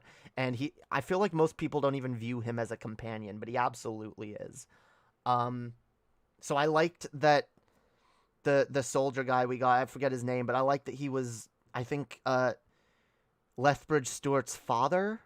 I think he's the Brigadier's father or something. So I like that it makes that connection. I like that the threat overall, it actually isn't a threat. It's this race of aliens that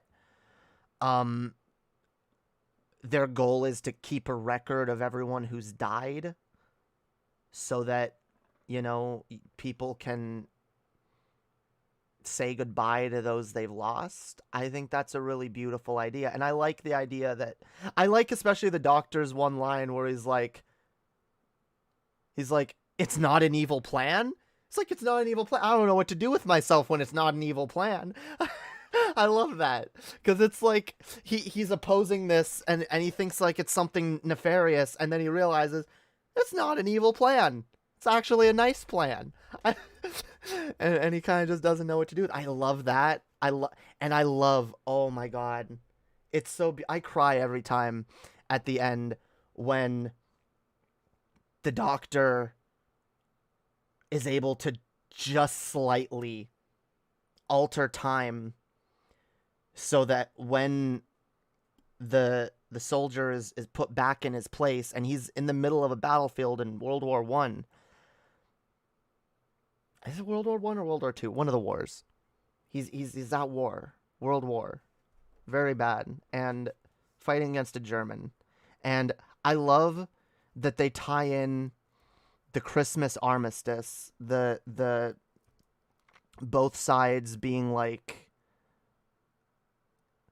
laying down their arms and singing Christmas carols. Like, oh my, it's such a beautiful moment. And to know that that actually happened in history, where just once during one of the bloodiest wars humanity has ever seen, both sides laid down their arms for one night and celebrated Christmas together and didn't kill each other. Holy fuck. If that's not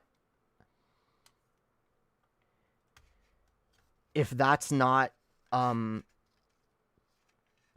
example of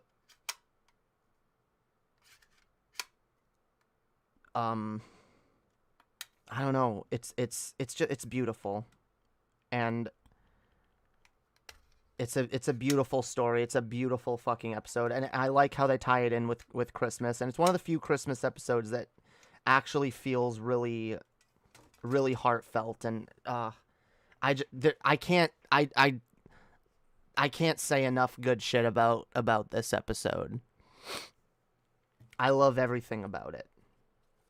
I even love that it lets us have it lets us say goodbye to Bill, even though Bill was already I'll be honest, I didn't like Bill's exit a ton.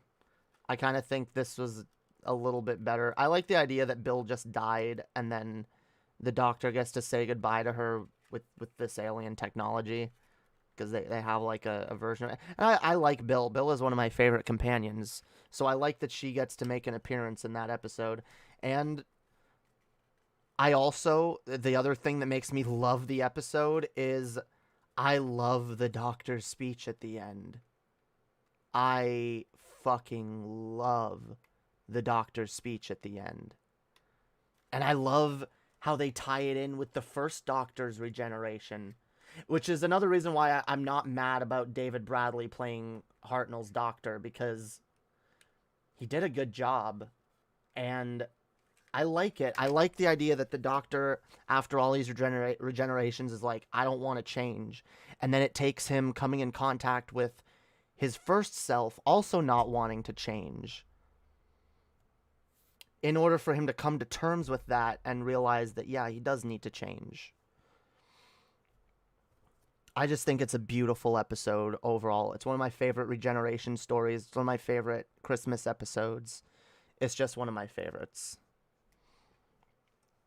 Sorry, I know I've been rambling a lot about Doctor Who. I do recognize there are some people in the chat that don't like listening to me talk about Doctor Who, but as soon as someone in the chat gives me permission, I'm going to talk about Doctor Who all night. As soon as there's people here that want to talk about it? Oh yeah, I'm going to talk about it all night.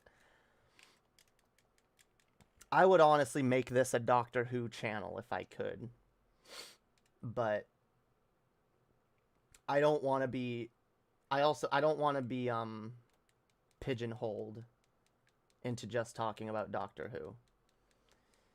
God damn it. As much as I love the Pirates world in this game, I hate it because of the fucking the pirates. When you try to kill the pirates, yo, if they go in the shadows, you can't do damage to them.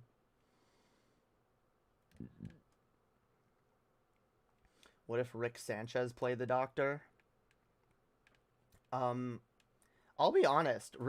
I view Rick and Morty as kind of like a more adult, more cynical version of Doctor Who, because they both have a similar premise.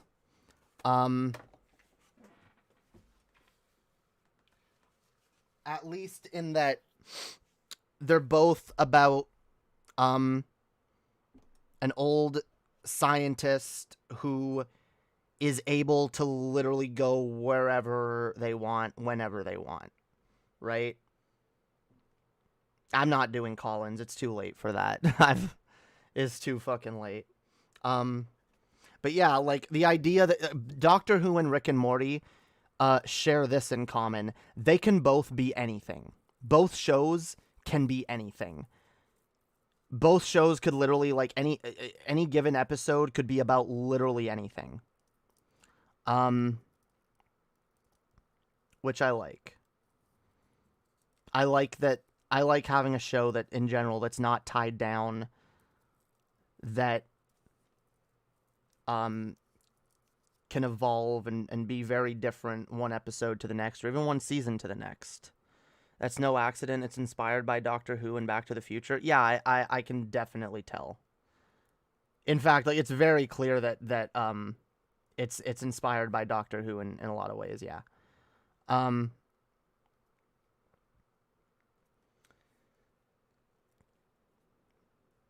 What happens if you try to kill Goofy and Daffy? There's no Daffy in this game. This is Donald. Daffy is a Looney Tune. This is Disney. Yeah, fuck these pirates, because if they go into the shadows, you can't do damage to them. And they like going in the fucking shadows.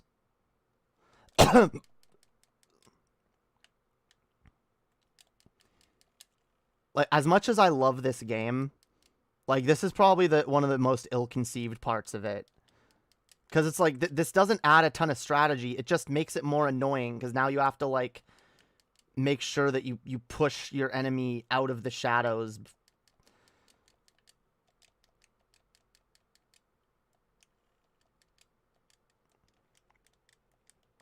I meant to say Donald, I swear. That's fine.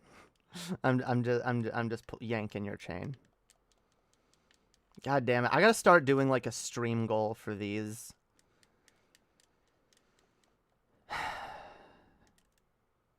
Y'all really need to toss a coin to your streamer.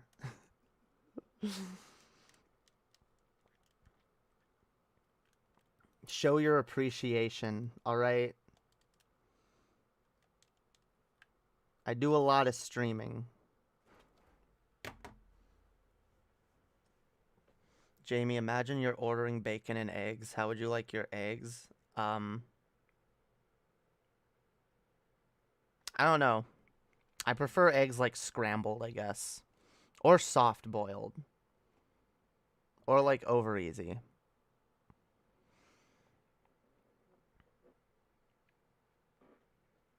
Eggs. Eggs. Eggs. Terminate.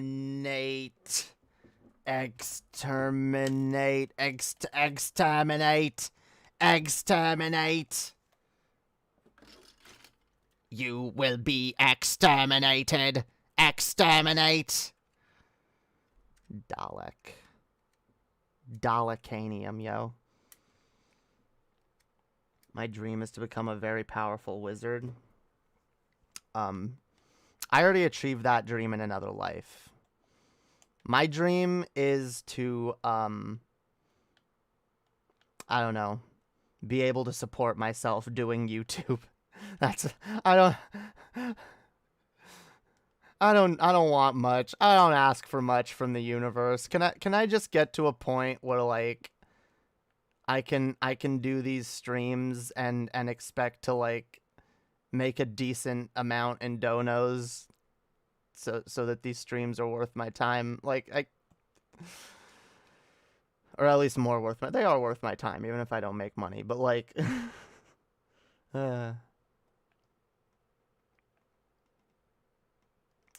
it's a childish dream, I know. But you know that Paul McGann quote. Actually, what Paul McGann quote? I don't know all the Paul McGann quotes.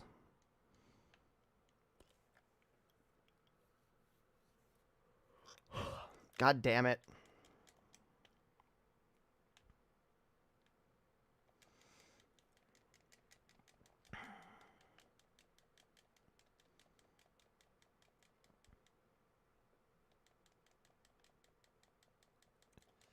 Toss a coin to your streamer.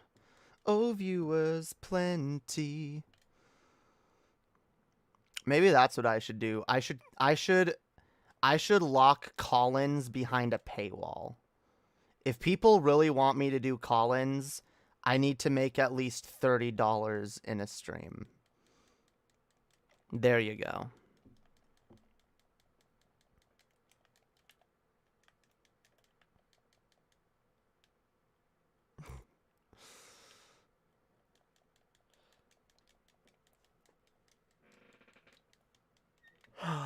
I like hard-boiled with salt and thick maple bacon. Damn. Fuck bacon. I'm trying to eat less bacon. I don't even like bacon all that much.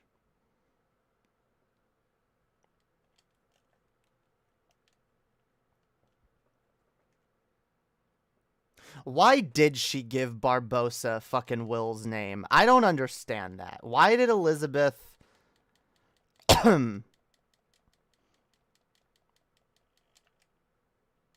I'm Turner. Elizabeth Turner. It's like, oh, okay, well, you're the person we're looking for. It's like... Like, she literally just did it because plot convenience. Because if the pirates didn't mistake her for a Turner, they wouldn't have kidnapped her.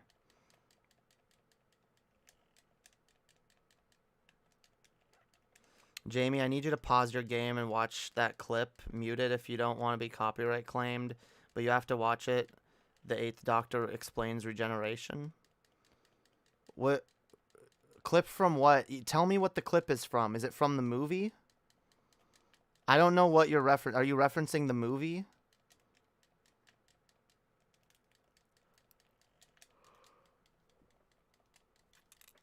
I don't remember every line in that movie.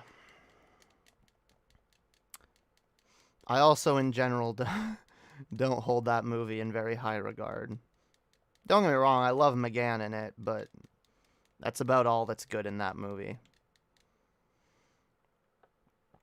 The companions suck. Both the companions suck. The master sucks.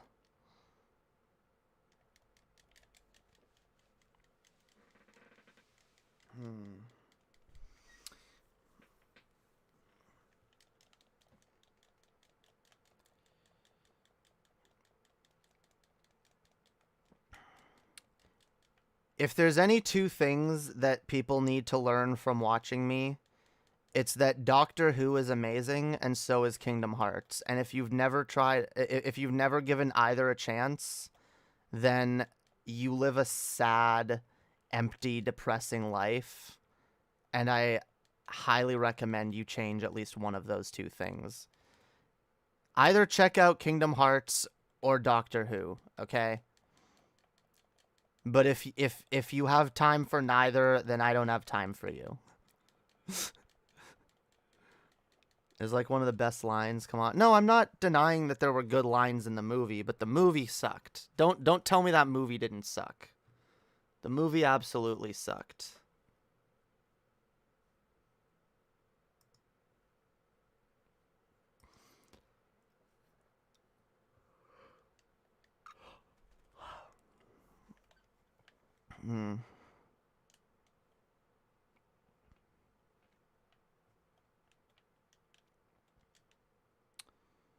Toss a coin to your streamer. Wait, did I get a new Keyblade? Oh, I did. I hate that you don't even get any really good Keyblades until near the end of the game. How do I still not have...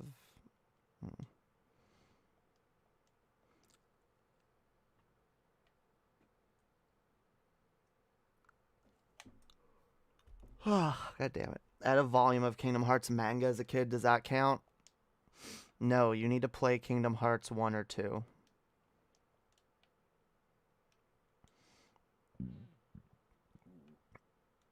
I mean, Kingdom Hearts 2 is the best. But some people say 1 is the best. I disagree. Start with 1 if you wish, but it has, like... I mean, definitely as far as the story goes, you should. But, like, as far as the gameplay goes, there's a bit of shit in 1 that's a little inaccessible these days. The platforming really sucks. But the game doesn't rely too heavily on platforming. There's just some annoying areas near the beginning. Jamie, what if your avatar was a character in Doctor Who? It would be, I don't know. It'd be either Peter Capaldi, River Song, or Missy.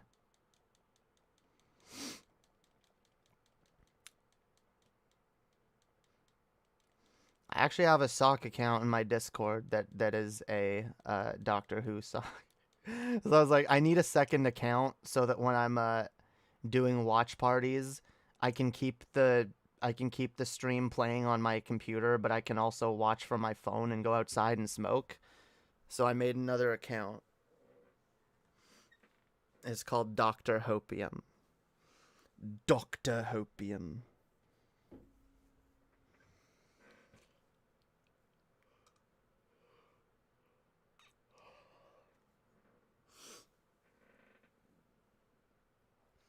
Dun, dun, dun, dun, dun, dun, dun, dun, dun.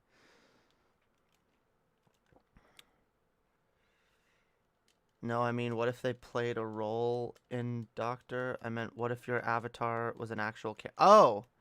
If my avatar was a character in Doctor Who? I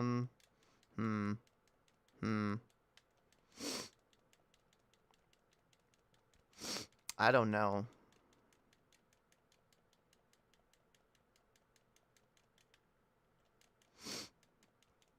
My avatar is already a very complicated character that has been... My character literally has one of the craziest redemption arcs. Goes from being one of the most evil, genocidal lunatics to being the savior of, the entire world. So they go from being the most evil character to being the most morally upstanding character. Which I'm not saying that character wouldn't have some room in the Doctor Who universe, but the problem is in order for that character to be properly integrated into any story, it would need to be you would need to see the character at various points in their life.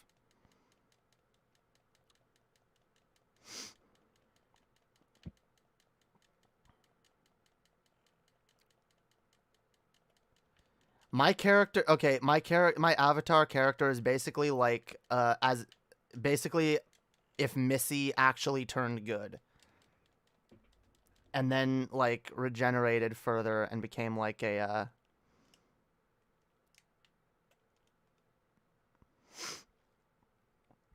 more good leaning character, but also has history of being like extremely evil.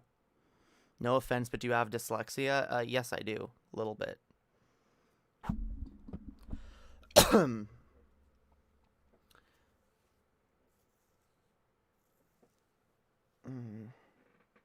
Yeah. Slight dyslexia. Lysdexia.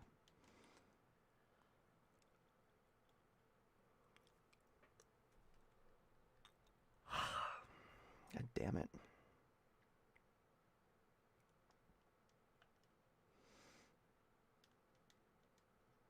I had to do some grinding.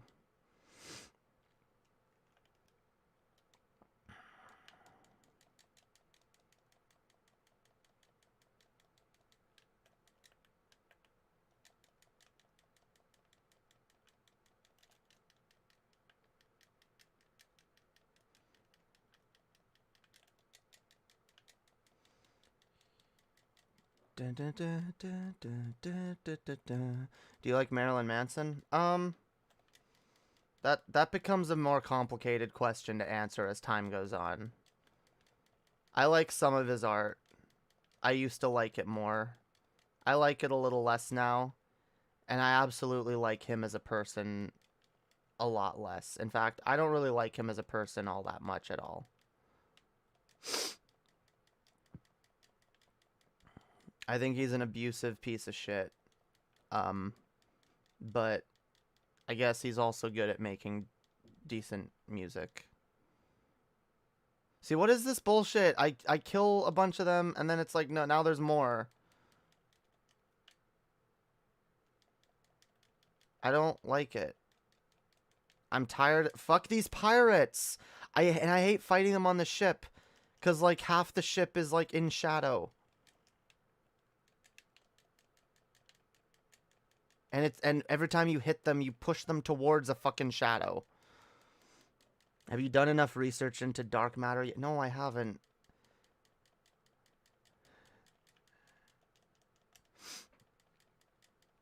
Yeah, I don't spend a lot of time researching shit between these streams. I barely...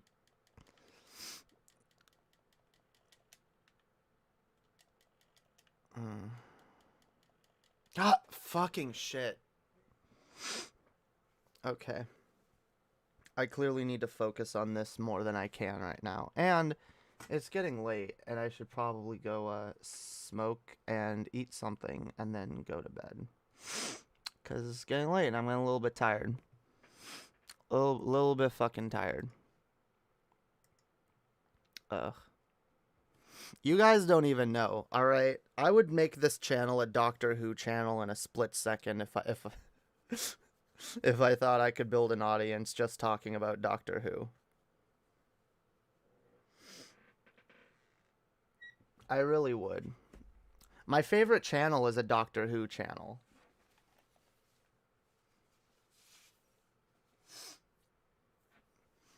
My favorite channel is called Council of Geeks. Y'all should check it out, actually.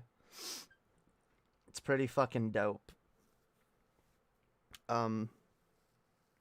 Vera Wild, person who runs that channel, she's reviewed, I think, every modern episode of Doctor Who. As well as a few classic episodes. She does lists from time to time. She's pretty fucking cool. Yeah. I'm kind of jealous of her, honestly. She gets to make a career out of just talking about Doctor Who. That is someone I'd like to collab with at some point too, if at all possible. Because I really like that channel. Not snorting cocaine. His last 6 albums are ruined for me, to be honest. High End of Low used to be my second favorite album ever. The story I thought I heard turned out to be the exact opposite. Breaks my heart, to be honest. Yeah, a lot of Manson shit has been ruined for me. I don't like abusers. I don't like supporting abusers.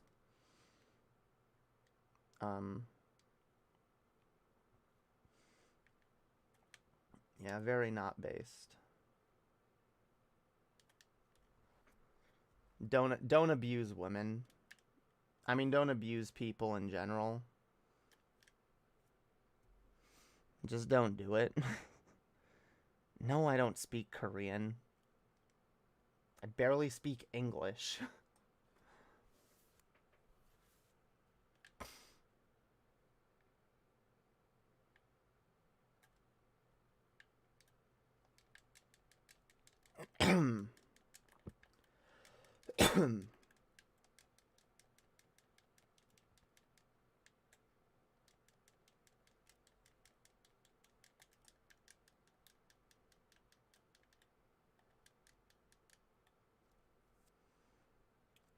Would you like to? There's many other languages that I would learn first. I want to learn German. I wouldn't mind learning Spanish.